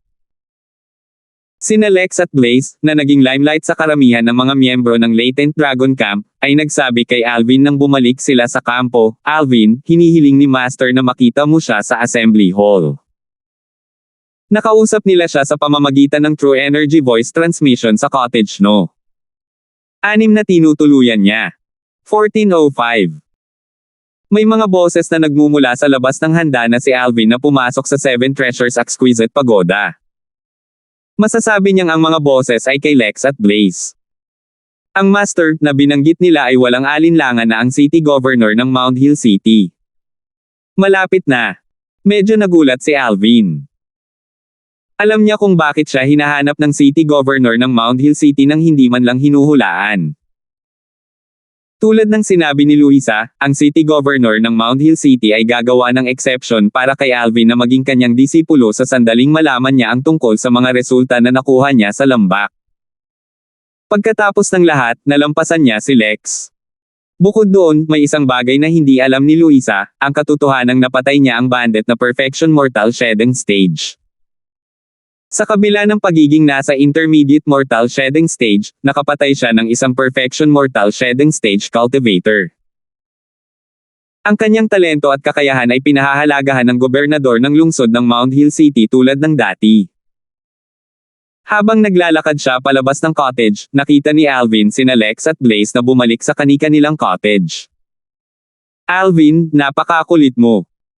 Ang boses ni Blaze ay umalingaw-ngaw sa kanyang mga tainga sa tamang panahon sa pamamagitan ng True Energy Voice Transmission. Kahit na walang sinabi si Lex, ang paraan ng pagtingin niya kay Alvin ay seryoso. Lumipad pababa si Alvin mula sa mataas na plataporma habang papaalis na siya sa Latent Dragon Camp. Nang siya ay naglalakad palabas ng pasukan ng kampo, isang parang multo ang lumitaw sa kanyang harapan at humarang sa kanyang daan. Mabilis iyon. Nagulat si Alvin nang makita ang isa sa 36 na Guardians, ang Heavenly Harm Guardian, na lumitaw sa kanyang harapan. Mukhang hindi ito ang bilis ng isang Perfection Mortal Shedding Stage Martial Cultivator. Na-activate ni Alvin ang kanyang Divine Eye dahil sa curiosity. Nalaman niya ang tungkol sa cultivation base ng Heavenly Harm Guardian sa isang kisap mata. Paramount Mortal Shedding Stage. Nagulat si Alvin. Hindi niya alam na nakalusot din ang Heavenly Harm Guardian. Ginamit niya ang Divine Eye para tingnan ang Heavenly Harm Guardian noong una silang nagkita sa pagdating niya sa Latent Dragon Camp. Noon, ang Heavenly Harm Guardian ay nasa Perfection Mortal Shedding Stage lamang. Madaling dumating, madaling pumunta para sa Heavenly Harm Guardian. Umalis siya nang bumalik sa katinoan si Alvin. Ang grupo ng mga miyembro ng Latent Dragon Camp, na nasa sabik na panoorin kung ano ang mangyayari, ay labis na nadismaya. Anong nangyari? Hindi ba pinipigilan lang ni Master Heavenly Harm Guardian si Alvin sa pag-alis? Bakit hindi niya siya pinigilan ngayon? Si Alvin lang ang nakaisip na maaaring si Lex o Blaze ang nagsabi sa Heavenly Harm Guardian tungkol sa kanyang dahilan sa pag-alis sa kampo. Paano pa kaya nang ahas ang Heavenly Harm Guardian na pigilan siya na makita ang City Governor ng Mount Hill City? Pagdating niya sa Assembly Hall pagkatapos umalis sa Latent Dragon Camp, alam ni Alvin na tama ang kanyang haka-haka.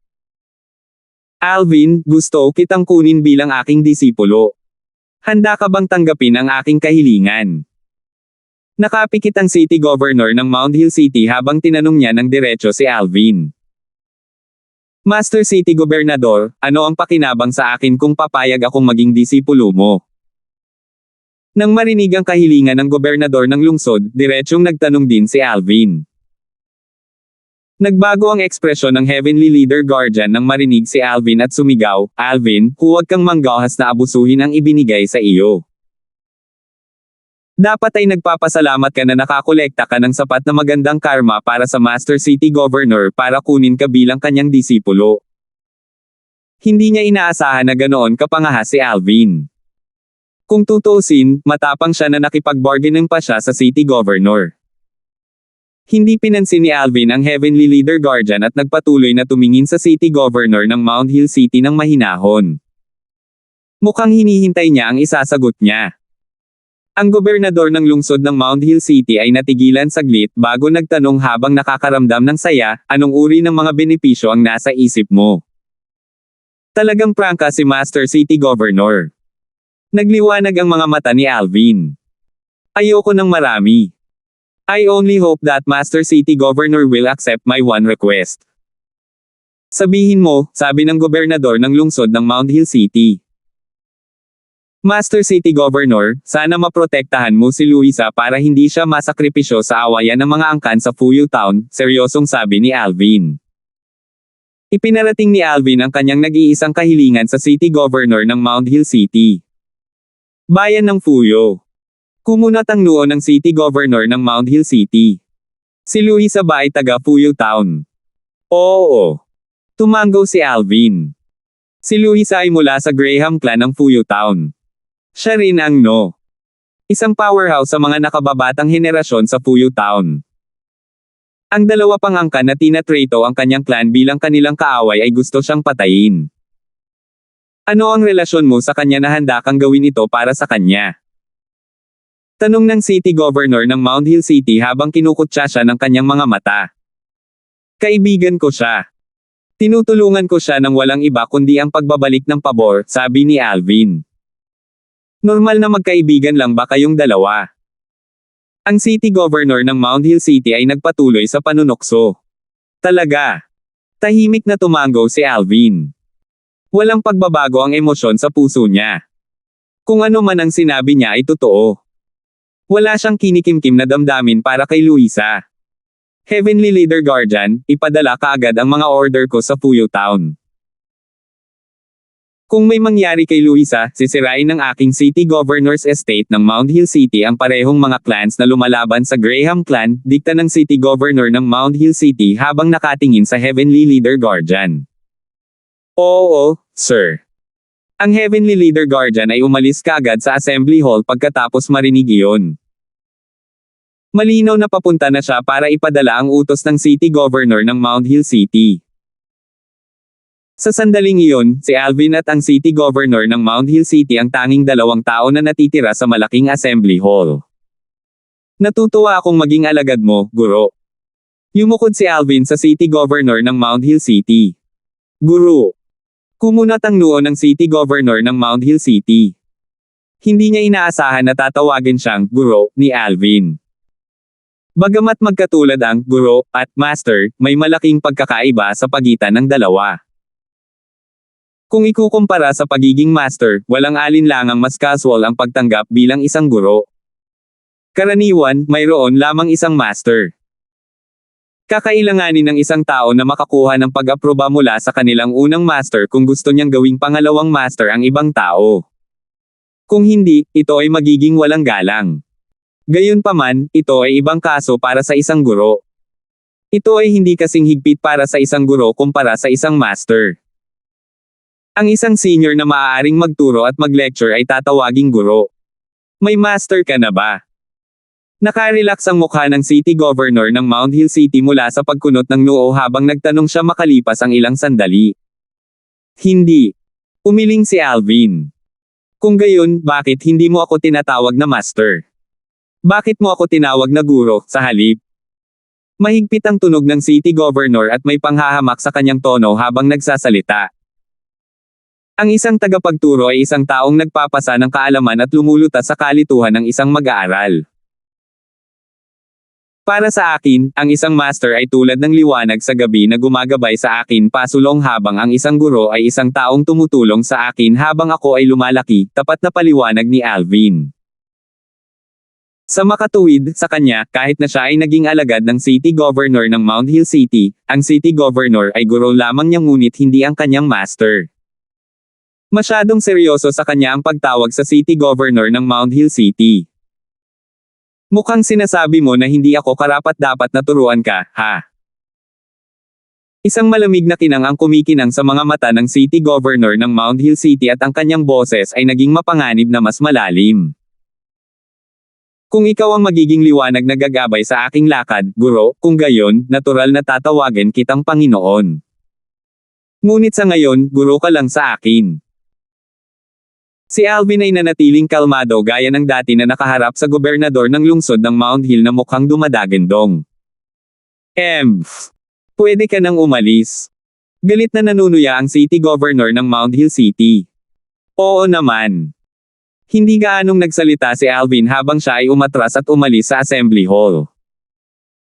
Nang makitang umalis si Alvin at tuluyang nawala sa kanyang paningin, wala na doon ang kadiliman sa mukha ng city governor ng Mount Hill City.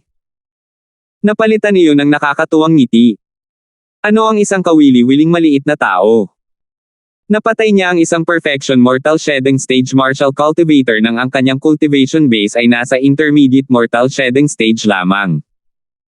Parang may malaking sikreto ang tinatago ng maliit na lalaki na ito, bulong ng city governor ng Mount Hill City sa kanyang sarili. Sa wakas nalutas na ang usapin ni Luisa. Si Alvin ay nagniningning habang pabalik sa Latent Dragon Camp. Sa wakas ay maibabalik na niya ang pabor na inutang niya kay Luisa. Dahil sa utang, sa panganib. Pakiramdam ni Alvin ay kasinggan ng isang lunok sa sandaling ito. Pupunta ako sa Merit Pavilion pagkaraan ng 3 araw, naisip ni Alvin sa kanyang sarili pagkatapos bumalik sa Latent Dragon Camp. Makalipas ang 3 araw, may papalit niya sa merit points ang mga puntos na nakuha niya mula sa pagsusulit ngayon. Pagkatapos, maaari niyang gamitin ang merit points para makipagpalitan ng isang bagay na gusto niya mula sa City Governor's Estate ng Mount Hill City. Baka may mahanap pa siya na gusto niya. Sa pagpasok ni Alvin sa 7 Treasures Exquisite Pagoda para ipagpatuloy ang kanyang cultivation, isang order ang ipinadala sa malayo mula sa City Governor's Estate ng Mount Hill City. Nagpunta ito hanggang sa bayan ng Fuyo. Ang bayan ng Fuyo ay tinawag ding Fuyo Island. Isa itong isla na matatagpuan hindi kalayuan sa Dao Marshall Saint Land. Ang Fuyo Town ay nagulo ngayon. Ang kaguluhan ay nagmula sa isang messenger na ipinadala ng City Governor's Estate ng Mount Hill City upang ipasa ang utos mula sa City Governor. Ang disipulo ng Graham clan, si Luisa, ay miyembro ng Latent Dragon Camp sa City Governor's Estate ng Mount Hill City. Kung may mangyari kay Luisa, ang City Governor's Estate ng Mount Hill City ay sisire sa parehong clan na laban sa Graham clan. Iyan ang eksaktong mga salita na nagmula sa City Governor ng Mount Hill City. Ang buong Graham clan ay natuwa nang marinig nila ang utos. Napukaw ang lahat ng kanilang emosyon. Ang pinakatanyag na disipulo ng kanilang Graham clan ay protektado na ngayon ng City Governor ng Mount Hill City. Taliwas sa emosyonal na mga miyembro ng Graham clan, ang dalawa pang angkan ay solemna na parang may libing lamang. Ang City Governor ng Mount Hill City ay nagpoprotekta kay Luisa. Hindi nila maintindihan kung bakit gagawin ito ng gobernador ng lungsod. Alamin kung bakit. Magpadala ng isang tao upang malaman ang tungkol dito. Dapat nating malaman kung bakit pinoprotektahan ng City Governor ng Mount Hill City si Luisa. Kasabay nito, itigil ang lahat ng stakeout sa Mount Hill City. Wala na tayong magagawa kay Luisa. Ang mga utos ay inilabas mula sa 2 angkan habang ang mga miyembro ng angkan ay patungo sa Dao Marshall Saint Land. Kasabay nito, ang mga tao mula sa Graham clan ay umalis din sa Fuyo Island. Gusto nilang malaman kung ano ang eksaktong nangyari. Nalaman lamang ito ni Luisa pagkaraan ng 3 araw. Iniutos ni Master City Governor na protektahan ako. Nagulat si Luisa nang malaman ito sa simula. Gayunpaman, sa lalong madaling panahon ay bumalik siya sa kanyang katinoan. Alam niyang may kaugnayan ito kay Alvin. Alvin, ikaw ito. Tama ba ako? Nang makita si Alvin na mabagal na naglalakad palabas ng cottage no. 6, hindi napigilan ni Luisa na humingi ng kumpirmasyon. Hindi mapigilan ni Alvin na magulat nang makita si Luisa na emosyonal na nakatitig sa kanya. Kalalabas lang niya sa 7 Treasures Exquisite Pagoda. Habang tulala pa rin, wala siyang ideya kung ano ang sinasabi ni Luisa. Natauhan lamang siya nang magsalita si Luisa. 1406. Tumango si Alvin bilang tugon sa tanong ni Luisa tungkol sa utos ng City Governor ng Mount Hill City na protektahan siya. Salamat, taos pusong nagpasalamat sa kanya si Luisa. Naantig siya. Aalis ka na ng cottage. Pupunta ka rin ba sa Merit Pavilion? Tanong ni Alvin, iniba ang usapan. Tumanggaw si Luisa.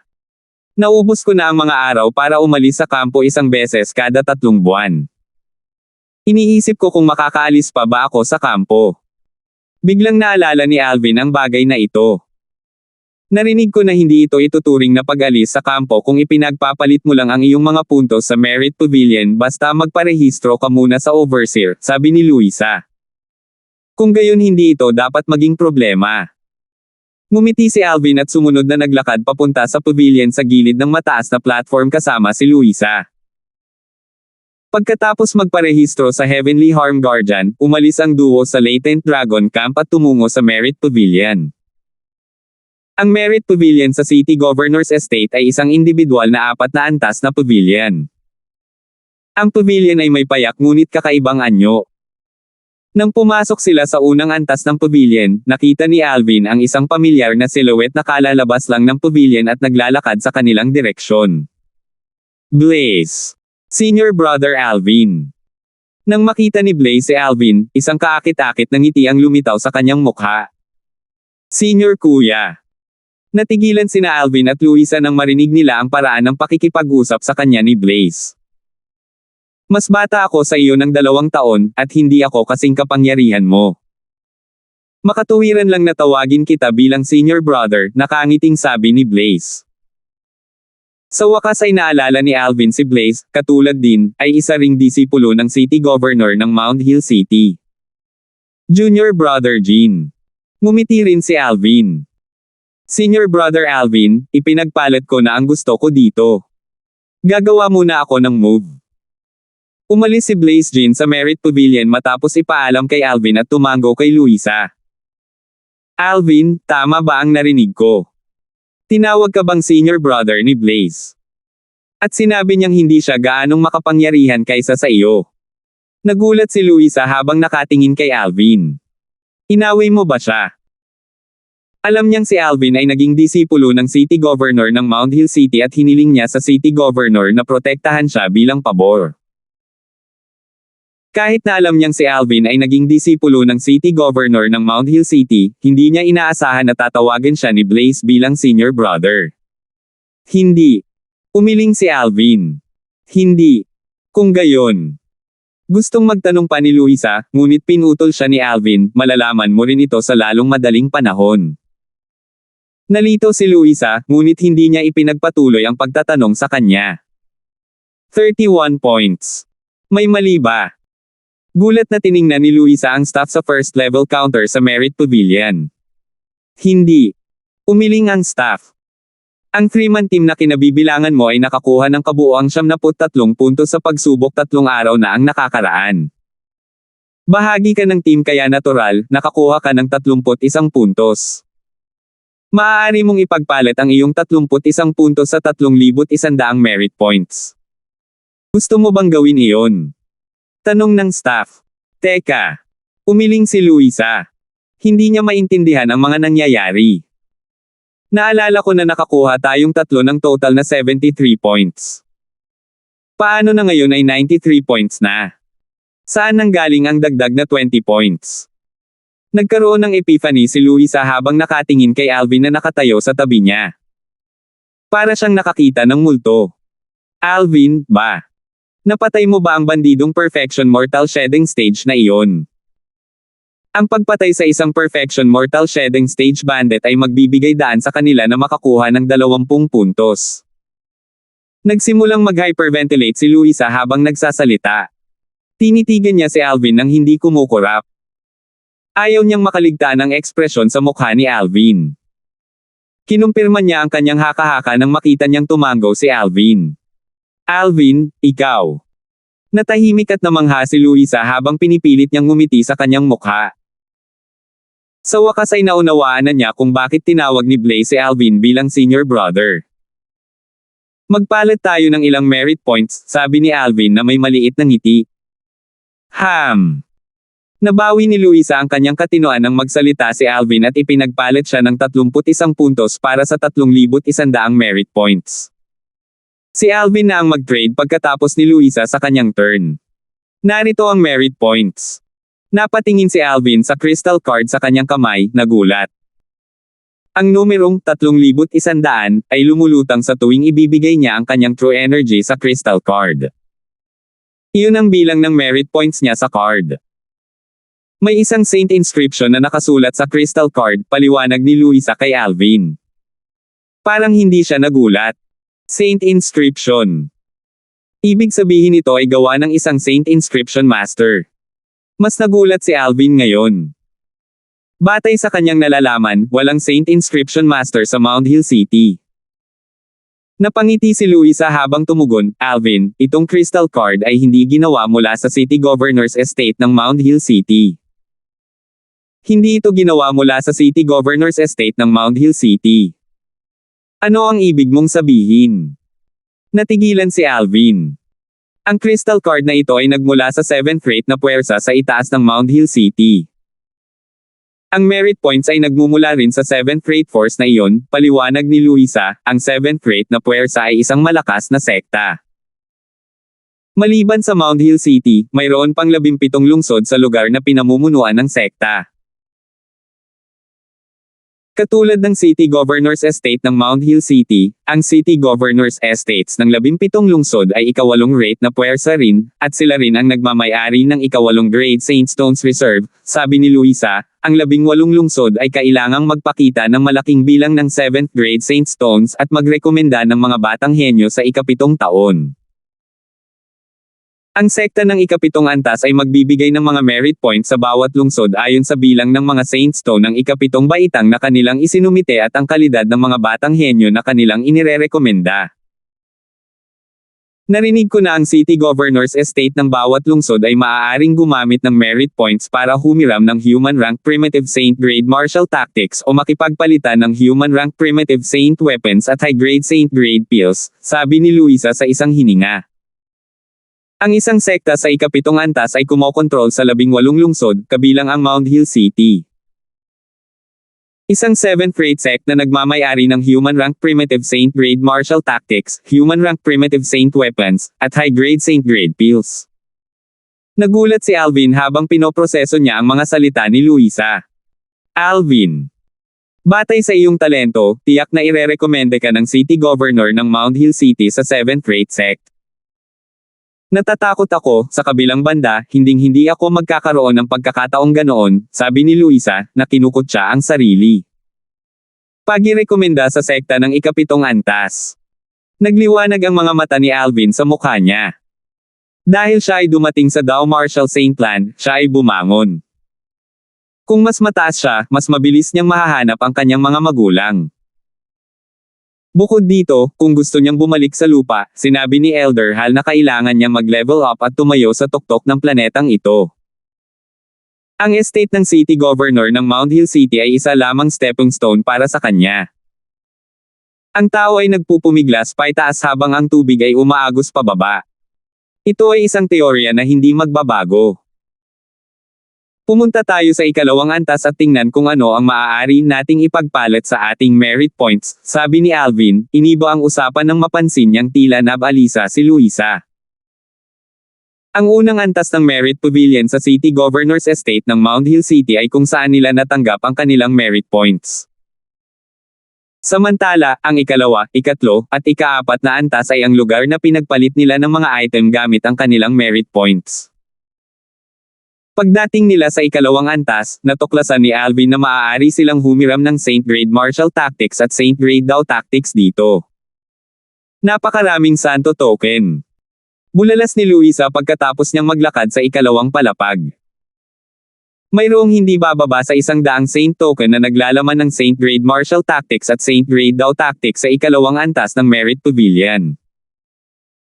Kahit na ang Graham clan kung saan nagmula si Luisa ay isang 9th rate na puwersa, mayroon lamang silang ilang Saint Token. Higit pa rito, mga Saint Token lang iyon na may human rank prominent Saint Grade Martial Tactics at Saint Grade Dao Tactics.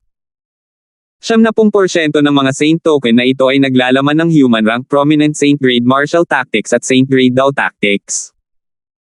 Ang natitirang 10% ay mayroong human rank mediocre Saint grade martial tactics at Saint grade Dao tactics.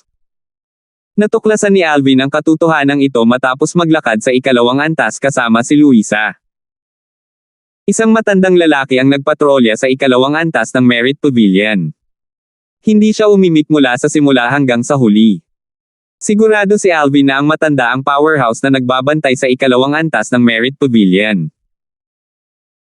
Di nagtagal, natuklasan ni Alvin na ang cultivation base ng matanda ay nasa Paramount Mortal Shedding stage nang i-activate niya ang Divine Eye. Bukod sa matanda, may mga kabataang nakasuot ng silver armor na nakatayo sa apat na sulok ng ikalawang antas ng Merit Pavilion. Mukha silang hindi mapakali. Nakatutok ang kanilang mga mata at hindi gumagala. Apat sa kanila ay nasa Perfection Mortal Shedding stage. Nalaman ni Alvin ang kanilang mga pagkakakilanlan nang makita niya ang kanilang mga silver armor. Sila ay mga miyembro ng City Governor's Estate of Mount Hill City's 36 Guardians. Senior, paano ako hihiram ng Saint grade martial tactics sa ikalawang antas ng Merit Pavilion na may merit points? Tanong ni Luisa nang malapit na sa kanya at kay Alvin ang matanda. Magagawa mong magbasa ng human rank prominent Saint grade martial tactic ng isang beses na may 100 merit points at human rank mediocre Saint grade martial tactic na may 1,000 merit points. Bawal kang ilabas ang token ng santo sa Merit Pavilion, mahinahong sabi ng matanda. 1,000 merit points para lang mabasa ito ng isang beses. Gulat na bulalas ni Luisa nang marinig niya ang kanyang mga salita. Kailangang basahin ng isa ang mga token ng santo ng 5 beses upang maisaulo ang Saint grade martial tactic. Mababasa lamang ng isa ang nilalaman ng unang yugto ng paglilinang ng pamamaraan na siya ring yugto ng pangunahing kamalayan sa kanilang unang pagbasa. Kailangan nilang linangin ang pamamaraan hanggang sa yugto ng pangunahing kamalayan bago nila mabasa ang nilalaman para sa ikalawang yugto na iyon din ang yugto ng elementarya. Sa makatuwid, kakailanganin ng isa na basahin ito ng hindi bababa sa 5 beses bago ganap na makabisado ng isa ang Saint grade martial tactic. Natural lang na mabigla si Luisa dahil aabutin ng 5,000 merit points para makabisado ang human rank mediocre Saint grade martial tactic. Si Alvin, sa kabilang banda, ay nakangiti. 1,000 merit points para basahin ito ng isang beses. Dapat malaman ng isang tao na iba siya sa mga karaniwang martial cultivator. Kailangang basahin ng mga ordinaryong martial cultivator ang Saint grade martial tactic ng 5 beses man lang upang makuha ang lahat ng nilalaman sa Saint token. Gayunpaman, ang kanyang pambihirang espiritual na enerhiya ay nagbigay daan sa kanya na ganap na maisaulo ang Saint grade martial tactic sa Saint token pagkatapos lamang basahin ito ng isang beses. 1407. Silver Shirt. Nang walang pag-aalinlangan, agad na naglakad si Alvin patungo sa ilang Saint token na naglalaman ng human rank mediocre Saint grade martial tactics. Ang target niya ay isang human rank mediocre Saint grade martial tactic na naglalaman ng Silver Shirt. Ang Silver Shirt ay isang human rank mediocre Saint grade martial tactic defensive technique. Ito rin ang upgraded version ng defensive technique, Copper Shirt, na kanyang nililinang. Si Roman ang nagsabi sa kanya tungkol dito. Di nagtagal, natagpuan ni Alvin ang human rank mediocre Saint grade martial tactic na naglalaman ng Silver Shirt. Senior. Tumingin si Alvin sa matandang nasa malapit habang hawak niya ang santo token sa kanyang kamay. Whoosh! Nawala ang matanda sa kanyang pwesto at muling nagpakita kay Alvin na may hawak na crystal card sa kanyang kamay. Inilabas din ni Alvin ang kanyang card. Noong siya ay nasa unang antas ng Merit Pavilion, nasaksihan ni Alvin ang paglilipat ng staff ng 3,100 merit points sa kanyang crystal card. Kaya naman, ginaya niya ang staff at inilagay ang kanyang crystal card sa ibabaw ng card ng matanda. Gayunpaman, wala siyang ideya kung ano ang susunod niyang gagawin. Sa sandaling ito, medyo napahiya si Alvin. Ibigay ang iyong espiritual na enerhiya at isipin na ilipat sa akin ang 1,000 merit points, paalala ng matanda kay Alvin nang mapansin niya ang kanyang kahihiyan.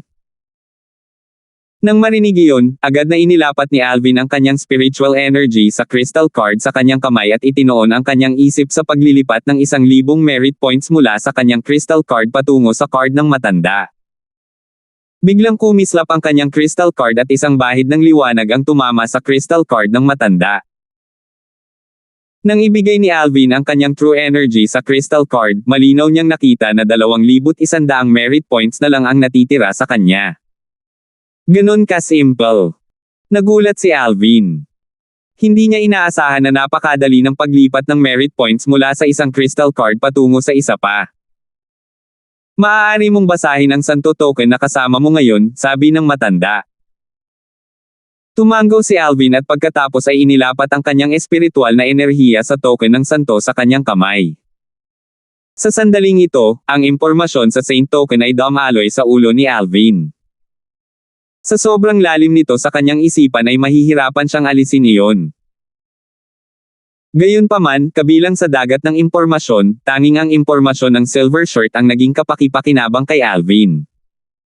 Ang iba ay walang silbi sa kanya. Upang maiwasan ang pagdududa ng matanda, hindi agad ibinaba ni Alvin ang santo token nang matapos niya ito.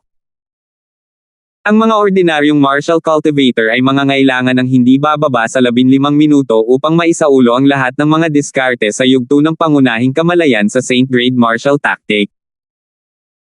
Si Luisa ay abala sa pagpili ng Saint Token na naglalaman ng human rank mediocre Saint Grade Martial Tactic at paglilipat ng 1,000 merit points sa matanda habang si Alvin ay nagkunwaring hinihigop gamit ang Saint Token na hawak niya sa kanyang kamay. Kasunod nito, sinimulan niyang pag-aralan ang nilalaman ng human rank mediocre Saint Grade Martial Tactic sa Saint Token. Makalipas ang humigit kumulang 15 minuto, tahimik na inilagay ni Alvin ang santo token sa kanyang kamay pabalik sa kinaroroonan nito. Maya-maya ay nagising din si Luisa. Kabisado niya ang teknik hanggang sa fundamental awareness stage sa Saint Grade Martial Tactic. Hindi na niya matingnan ang nilalaman pagkatapos nito kaya ibinalik niya ang santo token. Pagkatapos nilang dalawa ibalik ang mga santo token, umakyat sila sa ikatlong antas ng Merit Pavilion. Maaari nilang ipagpalit ang kanilang merit points para sa Saint Weapon sa ikatlong antas ng Merit Pavilion. Sa kanilang sorpresa, 70% ng Saint Weapons na makukuha sa ikatlong antas ng Merit Pavilion ay human rank primitive Saint Weapons. Lahat sila ay kumikinang na nakakasilaw. Senior, pwede ko bang tanungin kung ilang merit points ang kailangan nating palitan ng human rank primitive Saint Weapon? Tanong ni Luisa habang nakatingin sa matandang nagpapatrolya sa ikatlong antas ng Merit Pavilion. 2,000 merit points, mahinahong sabi ng matanda. 2,000 merit points. Nanlaki ang mga mata ni Luisa. Mahal kaya? Gayunpaman, hindi siya sinagot ng matanda. Ipinapalagay niya na hindi niya kayang bilhin ang mga bagay. Bagamat inakala ni Luisa na ito ay mahal, sa kalaunan ay pumili siya ng human rank primitive Saint Weapon at ipinagpalit ito sa kanyang merit points. Sa kasalukuyan, ang crystal card sa kanyang mga kamay ay natitira lamang na may 100 merit points. Bumalik na sa dati ang lahat. Umiling si Alvin habang tinitingnan ang numerong ipinapakita sa crystal card ni Luisa. Si Luisa na nabalisa sa dami ng merit points na naiwan niya ay nanambalik ang kanyang katinoan nang marinig niya ang mga salita ni Alvin. Nagtanong siya, Alvin, ano ang sinabi mo? Bumalik sa dati ang lahat. Ano ang ibig sabihin nito? Ito ay isang kasabihan noong Hua, o lupa, kung saan nagmula si Alvin sa kanyang nakaraang buhay. Natural lang na hindi alam ni Luisa kung ano ang ibig sabihin nito. Ibig sabihin ay magsimulang muli, sabi ni Alvin. Sa wakas ay naunawaan siya ni Luisa pagkatapos niyang ipaliwanag ito. Bagamat nakaramdam siya ng sakit sa pagkawala ng kanyang merit points, nakangiti siya nang tingnan niya ang human rank primitive Saint Weapon sa kanyang mga kamay. Ang sandata na hawak niya ay latigo. Katulad ito ng armas na hawak niya. Nagpasya siya sa human rank primitive Saint Weapon na ito dahil praktikal ito. Alvin, hindi ka nakikipagpalitan ng anumang armas. Hindi naiwasang magtanong ni Luisa nang makita niyang si Alvin ay hindi tumingin o pumili ng anumang human rank primitive Saint Weapons. Pumunta tayo sa ikaapat na antas, nakangiting sabi ni Alvin. Alvin, may nakita akong bow kanina. Isa itong human rank primitive saint weapon bow. Ayaw mo talagang makuha iyon. Nagtanong muli si Luisa para makasigurado. Umiling si Alvin. Anong biro? Ang sun shooting bow na taglay niya ay higit na nakahihigit kaysa sa human rank primitive saint weapon. Ito ay hindi kailangan para sa kanya na sayangin ang kanyang merit points upang ipagpalit sa isang mababang armas. Dahil wala siyang planong makipagpalitan ng anuman, nanguna si Alvin upang umalis sa ikatlong antas at dumiretso sa ikaapat na antas ng Merit Pavilion. Sumunod si Luisa sa likuran niya. Ang ikalawang antas ng Merit Pavilion ay kung saan sila nanghiram ng Saint Grace Martial Tactics gamit ang kanilang merit points. Ang ikatlong antas ay kung saan ipinagpalit nila ang Saint Weapons gamit ang kanilang merit points. Samantala, ang pang-apat na antas ay kung saan sila nakipagpalitan ng Saint Grade Pills gamit ang kanilang merit points, tulad ng espekulasyon ni Alvin. 1-star Saint Grade Pills. 2-star Saint Grade Pills. Nalaman ni Alvin ang tungkol sa Saint Grade Pills nang dumating siya sa ikaapat na antas ng Merit Pavilion. Nalaman niya na ang Saint Grade Pills ay may 9 na grado, simula sa 1 bituin at nagtatapos sa 9 na bituin. Naturally, 1 bituin ang pinakamababa, at 9 na bituin ang pinakamataas. Maaari silang palitan ng 1-star Saint Grade Pills at 2-star Saint Grade Pills sa ikaapat na antas ng Merit Pavilion. Ito ay talagang mas malakas kaysa sa Royal Grade Medicinal Pill. Hindi naging mahirap para sa kanya na makita na ang medicinal efficacy ng 1-star Saint Grade Pill ay mas mahusay kaysa sa Royal Grade Medicinal Pill noong ginamit niya ang kanyang spiritual energy. Natural, hindi sila tinawag na Royal Grade Medicinal Pill sa Dao Martial Saint Land. Ang parehong medicinal pill ay tinawag na Innate Medicinal Pill sa Dao Martial Saint Land. 20 merit points para sa 1-star Saint Grade Pill, at 100 merit points para sa 2-star Saint Grade Pill. Napaka-astronomical figure. Naisip ni Alvin sa kanyang sarili, bahagyang kumikibot ang kanyang mga labi. Hindi mahalaga kung ito ay ang 1-star Saint Grade Pills o 2-star Saint Grade Pills, mayroon silang healing medicinal pills at sensory pills na maaaring magpapataas ng sensitivity ng isang tao sa heaven and earth spirit energy sa loob ng maikling panahon. Ang una ay para sa pagpapagaling habang ang huli ay para tumulong sa paglilinang ng isang tao. 11 2-star healing medicinal pills at 10 2-star sensory pills, sabi ni Alvin sa isa pang matanda na nagpapatrolya sa ikaapat na antas ng Merit Pavilion. Pagdating niya sa ikaapat na antas, ginamit niya ang Divine Eye para tingnan ang matanda. Natuklasan niya na siya ay nasa Paramount Mortal Shedding Stage na katulad ng matatandang lalaki sa nakaraang 2 antas. Pumili si Alvin ng 2-star Saint Grade Pills na nagkakahalaga ng 100 merit points bawat isa. Ang 21 pills ay umabot sa 2,100 merit points. Inilipat ni Alvin ang lahat ng merit points na naiwan niya sa kanyang crystal card sa card ng matanda at matagumpay na nakuha ang Saint Grade Pills na gusto niya. 2-star Saint Grade Pills. That's 2 grades higher than Royal Grade Medicinal Pills. I wonder how's the medicinal efficacy like? Inilagay ni Alvin ang 21 medicinal pill, hindi na siya makapaghintay na subukan ang mga ito. Ang tanging bagay na gusto niyang gawin ngayon ay bumalik para masuri niya ang bisa ng gamot ng 2-star Saint Grade Pills. Bahagyang napaawang ang mga labi ni Luisa nang makita siyang gumagastos ng labis. Samantala, ginamit niya ang kanyang natitirang 100 merit points para ipagpalit sa 5 1-star Saint Grade Pills. Kumuha siya ng 3 1-star healing medicinal pills at 2 1-star sensory pills. Dahil natapos na nila ang kanilang mga layunin dito, naghanda na silang umalis. Nagsimula silang bumaba mula sa ikaapat na antas, ngunit huminto sila nang nasa hagdan na sila ng ikatlong antas ng Merit Pavilion. Ito ay dahil nakatagpo sila ng isang taong kilala nila. Sister Graham, congratulations! Nakakagulat na nakuha mo ang proteksyon ng Master City Governor. Ang taong nakasalubong nila ay si Jake na na-rank no. 5 sa 13 gangsters. Binati niya si Luisa na may ngiti sa kanyang mukha. Gayunpaman, hindi siya pinansin ni Luisa. Ang kanyang pag-uugali ay naging sanhi ng pag-freeze ng ngiti sa mukha ni Jake. Nang tuluyang nawala ang ngiti sa mukha ni Jake, inilipat niya ang kanyang mga mata mula kay Luisa patungo kay Alvin. Ang kanyang mga mata ay puno ng layuning pumatay. Tila hindi siya makapaghintay na patayin si Alvin. Si Alvin, sa kabilang banda, ay walang takot habang nakatitig kay Jake. Alvin, kung lalaki ka, hamanin mo ako kapag bumalik ka sa Latent Dragon Camp at kunin ang cottage no. 5. Malamig na tinitigan ni Jake si Alvin.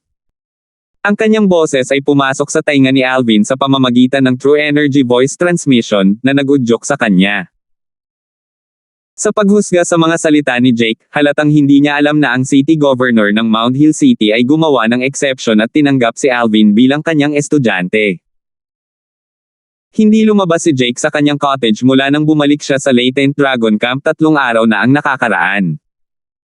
Ngayon lang siya umalis sa Latent Dragon Camp na may layuning pumunta sa Merit Pavilion. Sa kanyang paglalakbay dito, narinig niya ang tungkol sa utos ng City Governor ng Mount Hill City na protektahan si Luisa. Gayunpaman, ang balitang si Alvin ay naging disipulo ng City Governor ng Mount Hill City ay hindi pa kumalat. Ito ang dahilan kung bakit hindi niya ito alam. Kung hindi, tiyak na hindi siya magkakaroon ng lakas ng loob na pukawin si Alvin. Hihintayin kita sa Latent Dragon Camp. Nanatiling pareho ang ekspresyon ni Alvin, ngunit may nagngangalit na apoy sa kaibuturan ng kanyang mga mata na nagpahayag ng kanyang kasalukuyang emosyon. Kahit ang pinakamabait na tao ay may limitasyon. Ang Jake na ito ay paulit-ulit na pinupukaw siya. Naisip ba talaga ni Jake na kaya niya itong tretuhin na parang bulok na persimmon na kaya niyang gawin ang anumang gusto niya? Sana maalala mo ang mga salita mo. Huwag ka na bang magtago sa cottage mo pagbalik ko? Napangiti si Jake nang maisip niya na matutupad na ang kanyang plano. 14:08. Tinitigan ni Alvin si Jake bago siya umalis sa Merit Pavilion. Samantala, lumingon si Luisa para tingnan ang likod ni Jake. May bakas ng simpatiya sa mga mata niya. Maging si Blaze na na-rank no. 3 sa 13 gangsters ay tinawag si Alvin bilang senior brother. Gayunpaman, naglakas loob si Jake na pukawin siya. Hinangaan niya ang katapangan ni Jake. Natural, hindi niya pinayuhan si Jake dahil hindi niya ito gusto. Pagkatapos umalis sa Merit Pavilion, bumalik sina Alvin at Luisa sa Latent Dragon Camp. Gayunpaman, hindi sila nagmamadaling bumalik sa kanilang cottage. Sa halip, tumayo sila sa harap ng mga cottage. Parang may hinihintay sila. Siyempre, ang kanilang mga aksyon ay nakakuha ng atensyon ng maraming tao. Ano ang ginagawa nina Alvin at Luisa? Wala akong ideya. Kakabalik lang sana nila galing sa Merit Pavilion. I'm sure marami silang pinagpalit. Di ba dapat pinag-aaralan nila ang mga nakuha? Nataranta ang mga miyembro ng Latent Dragon Camp na nananatili sa sira-sirang cottage. Nabawi lamang nila ang kanilang pakiramdam nang makarinig sila ng boses na nagmumula sa pasukan ng kampo makalipas ang 15 minuto. Alvin, tinupad mo ang iyong pangako. Napangiti si Jake habang naglalakad papasok sa Latent Dragon Camp. Kasunod nito, lumukso siya sa mataas na platform at tumayo sa tapat ni Alvin habang nagtama ang mga mata nila. Unti-unting bumangon ang hangarin sa labanan mula sa kanyang katawan. Tumataas sa kanyang katawan ang balak makipaglaban. Gayunpaman, hindi nilayo ni Alvin na tumugon sa kanya. Tiningnan lang siya nito ng mahinahon. Samantala, nakatayo sa gilid si Luisa habang kalmadong pinagmamasdan silang dalawa na nakatingin sa isa't isa. Nagtataka ako kung sino ang hinihintay ni Alvin. Ang lumabas, hinihintay niya si Jake. Kailan sila nagkaaway? Maraming tao ang nagulat. Gayunpaman, mas maraming tao ang nasa sabik. Naghihintay sila para manood ng magandang palabas. Alvin, sa lalong madaling panahon ay makikita mo na ang iyong hindi gaanong kabuluhan ay wala sa aking mga mata, Jake.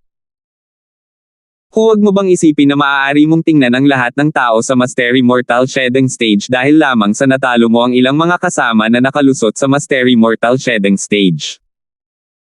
Lubusang naging solemn na ang mukha ni Jake nang makita niyang hindi siya pinapansin ni Alvin. Hindi ako sigurado sa ibang mga tao sa Mastery Mortal Shedding Stage, ngunit ikaw, Jake, ay isang taong talagang minamaliit ko, sa wakas ay sinabi ni Alvin. Kalmado ang tono niya na para bang may sinasabi siyang walang kwentang bagay. Isang kaguluhan ang sumiklab sa karamihan nang matapos magsalita si Alvin. Bukod kay Luisa na alam na nagsasabi ng totoo si Alvin, inakala ng iba na siya ay nabaliw. Nabaliw na ba si Alvin? Si Jake ay nakapasok na sa Mastery Mortal Shedding Stage medyo matagal na ang nakalipas. Sina Larry at Zilong nakatatapos lang makalusot sa Mastery Mortal Shedding Stage ay hindi maihahambing sa kanya. Siya ang gumagawa ng pinakamalaking pagkakamali sa kanyang buhay kung sa tingin niya ay madaling talunin si Jake tulad ni Larry at Zilong. Gusto kong makitang pinapahiya niya ang sarili niya. Nag-uusap ang mga miyembro ng Latent Dragon Camp sa mga sira-sirang cottage. Mahigit 70% sa kanila ang tumataya kay Alvin ang matatalo. Louie, alam kong medyo close kayo ni Alvin. Gayunpaman, tiyak na malas siya sa pakikipag-away sa aking pinsan, si Jake. Iminumungkahi kung bumalik ka sa iyong cottage para hindi ka magalit kapag siya ay nasaktan, panunuyan ni OG nang makarating siya sa sira-sirang cottage ni Louie. Hindi pa tiyak ang tagumpay. Napangiti si Louie. Alam na alam niya ang lakas ni Alvin. Bukod sa iba pang mga kadahilanan, kung siya at si Luisa ay hindi pabigat kay Alvin sa pagsubok na inihanda ng gobernador ng lungsod para sa kanila 3 araw na ang nakakaraan, tiyak na si Alvin ay nasa rank no. Isa. Ito ang dahilan kung bakit siya ay lubos na kumpiyansa. Naniniwala siyang hindi kalaban ni Jake si Alvin. Ano? Huwag mong sabihin sa tingin mo ay matatalo ni Alvin ang aking pinsan na si Jake. Napangiti si OG ng mapanokso. Hindi ako sigurado sa ibang tao sa Mastery Mortal Shedding Stage. Ngunit ikaw, Jake, ay isang taong talagang minamaliit ko. Sa mataas na plataporma, umalangaw-ngaw sa tenga ni Jake ang mga salita ni Alvin. Nanginginig ang katawan niya sa galit. Pulang dugo ang kanyang mga mata habang ang kanyang tiyan ay napuno ng nagngangalit na apoy. Nasa gilid siya ng pag-snap. Sa huli, nagawa niyang pakalmayan ang labis na galit. Alvin, ipapakita ko sa lahat kung paano ka itatapon ng isang taong minamaliit mo sa hukay ng pataba. Galit na sigaw ni Jake. Sinuntok niya si Alvin na para bang siya ay naging isang maliksi na cheetah. Parang sumikip ang hangin sa kanyang gising. Napabuntong hininga ang ilan sa mga manunood habang hindi kumikislap ang eksenang nasa harapan nila. Gayunpaman, ang sumunod na nangyari ay nagpalaglag sa kanilang mga panga. Oh, Diyos! Anong nasaksihan lang nila? Bang! Isang malakas na kalabog ang nagmula sa mataas na plataporma na sinundan ng isang daing ng sakit. Kasunod nito, nakita ng lahat si Jake na bumaril mula sa mataas na platform na parang araw na umaalis sa busog nito mula sa isang suntok at isang banggaan. Sa sandaling ito, nawala ng kontrol si Jake sa kanyang katawan nang makarating siya sa itaas ng hukay ng pataba. Nang malapit na siyang mahulog sa hukay ng pataba sa tabi ng mga sira-sirang cottage, isang purple silhouette ang biglang lumitaw sa tabi niya. Bang! Isa pang malakas na pagsabog ang umalangaw-ngaw sa hangin. Bukod kay Luisa, walang sino man sa karamihan ang nakakita ng malinaw sa nangyari nang mahulog si Jake. Nang mawala ang lilang silhouette, nahulog ang katawan ni Jake sa hukay ng pataba habang tinatakpan siya ng karimari-marim na bagay. Sunod-sunod na umatras ang mga miyembro ng Latent Dragon Camp sa sandaling ito. Ano? Nagulat ang lahat. Laking gulat nila habang pinagmamasdan ang eksenang nasa harapan nila. Hindi nila nabawi ang kanilang pakiramdam sa mahabang panahon. Namatay si Jake tulad ng nangyari dati. Marami sa kanila ang natarante nang makita nila si Jake na hindi gumagalaw sa hukay ng pataba. Samantala, ang ilan sa kanila ay tumingin sa lilang silhouette sa itaas ng mataas na platform sa pagkabigla. Napakalakas ni Alvin ngayon. Nakalusot kaya siya sa Mastery Mortal Shedding Stage. Ang kanyang kakayahan kaya ay kapantay ng isang Perfection Mortal Shedding Stage na powerhouse.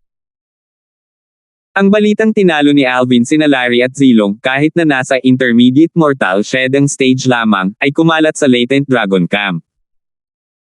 Alam ng bawat miyembro ng Latent Dragon Camp na si Alvin ay may kakayahang talunin ang mga tao sa mas mataas na antas.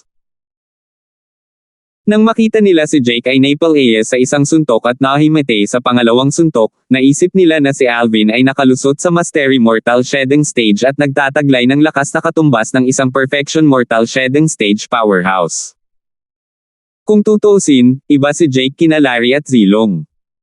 Nauna na siyang pumasok sa Mastery Mortal Shedding Stage. Tatlo lang ang hindi nagulat dito sa dami ng tao. Sila ay sina Luisa, Louie, at ang Heavenly Harm Guardian na nakatayo sa pavilion minsan. Ang Alvin na ito ay talagang walang awa. Umiling ang Heavenly Harm Guardian. Gayunpaman, dinala ito ni Jake sa kanyang sarili dahil sa pananakit sa nakakatakot na taong ito. Pinsan Jake. Malakas na bulalas ni OG nang mabawi niya ang kanyang katinoan. Nakakatakot ang ekspresyon niya. Mabilis siyang sumugod at binuhat si Jake palabas ng hukay ng pataba. Sa sandaling inihiga ni OG si Jake sa lupa, nagsimula siyang magkaroon ng malay at nagluwa ng isang subo ng kasuklam-suklam na bagay na dumapo sa mukha ni OG. Blurg. Sa sandaling ito, nagsuka si OG dahil sa pagkasuklam sa mukha ni Jake. Si Jake na kagagaling lang sa kanyang malay ay hindi alam kung saan ilalabas ang kanyang galit nang mapagtantong nahulog siya sa hukay ng pataba. Nang samuka si OG sa kanyang mukha, likas niyang sinampal si OG habang ang kanyang ekspresyon ay nagbago ng husto. Napabalikwa si OG mula sa kanyang sampal. Bang! Si OG ay itinapon sa malayo bago siya bumagsak sa lupa. Nawalan siya ng hininga habang patuloy na umaagos ang dugo mula sa kanyang bibig. Bumaril sa malayo at malakas na bumagsak sa lupa. Whoosh! Nag-iisip pa rin ang lahat kung paano maling nasample si OG, biglang may lumitaw na silhouette sa tabi niya. Ang ekspresyon ng tao ay lubhang nagbago pagkatapos niyang suriin ang pulso at hininga ni OG. Heavenly Harm Guardian. Napakabilis ng tibok ng puso ng maraming tao habang pinapanood nila ang eksenang nangyayari sa kanilang harapan. Jake, pinatay mo si OG, malamig na sabi ng Heavenly Harm Guardian habang mataimtim na nakatingin kay Jake. Patay na si OG. Nabawi ni Jake ang kanyang katinoan, at ang kanyang ekspresyon ay nagbago ng husto nang marinig niya ang mga salita ng Heavenly Harm Guardian. Hindi ito dahil pinatay niya ang kanyang pinsan, si OG. Ito ay dahil nilabag niya ang mga patakaran ng Latent Dragon Camp. Mayroong panuntunan sa Latent Dragon Camp na nagsasaad na ang mga miyembro ay hindi pinapayagang pumatay o pilayin ang isa't isa, ang hindi pagsunod ay magreresulta sa kaparusahan. Ang mga mamamatay tao ay bibigyan ng mabigat na parusa at paalisan sa Latent Dragon Camp at sa City Governor's Estate. Bago magkaroon ng oras ang lahat na mag-react, kinuha ng Heavenly Harm Guardian ang katawan ni OG at lumipad papunta kay Jake. Iniabot niya ang kanyang braso at binuhat si Jake na parang agila na karga ang sisiw nito. Jake, may kasalanan ka sa pagpatay kay OG, isang miyembro ng Latent Dragon Camp. Pupunta ka sa punishment camp. Umalis ang Heavenly Harm Guardian kasama ang katawan ni OG at si Jake. Ang mga tao sa Latent Dragon Camp ay nanambalik lamang ang kanilang pakiramdam pagkaraan ng ilang sandali. OG. Patay na. Sa tingin ko si OG ay ang malayong pinsan ni Jake. Itong Jake ay talagang malupit. Siya nga ang pumatay sa malayong pinsan niya. Akala ko ay hindi pa siya natauhan noong ginawa niya iyon. Ang lakas ni OG ay malayong kulang kumpara sa kanya. Natural lang na hindi makayanan ni OG ang kanyang pag-atake. Nag-usap-usap ang mga miyembro ng Latent Dragon Camp. Alam nilang lahat na may problema si Jake ngayon. May isang patakaran sa Latent Dragon Camp na nagbabawal sa mga miyembro na magpatayan sa isa't isa. Ang isa ay mabibigat na parusahan kung ang isa ay lalabag sa panuntunan. Ang isa ay mapapatalsik din sa Latent Dragon Camp at sa City Governor's Estate. Sa tingin mo ba ay talagang mapapatalsik si Jake mula sa Latent Dragon Camp at ang City Governor's Estate? Sa tingin ko, siguro hindi. Isa si Jake sa 13 gangster kung tutuusin.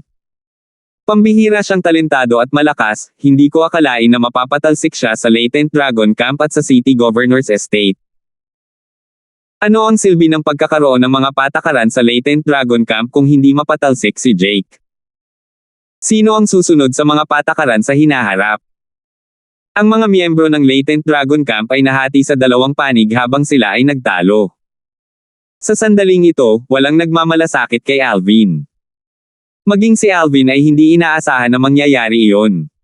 Nararapat niya ito para sa kanyang maling gawain. Sabi ni Luisa na may kasamang panunuya. Bahagyang kumaibot ang mga labi ni Alvin nang marinig niya ang mga salita ni Luisa. Maraming tao ang nagsabi na ang mga babae ay mahilig magtago ng sama ng loob. Natuklasan niya na totoo iyon ngayon. Salamat po at sinamahan ninyo ako, ingat lagi mga master.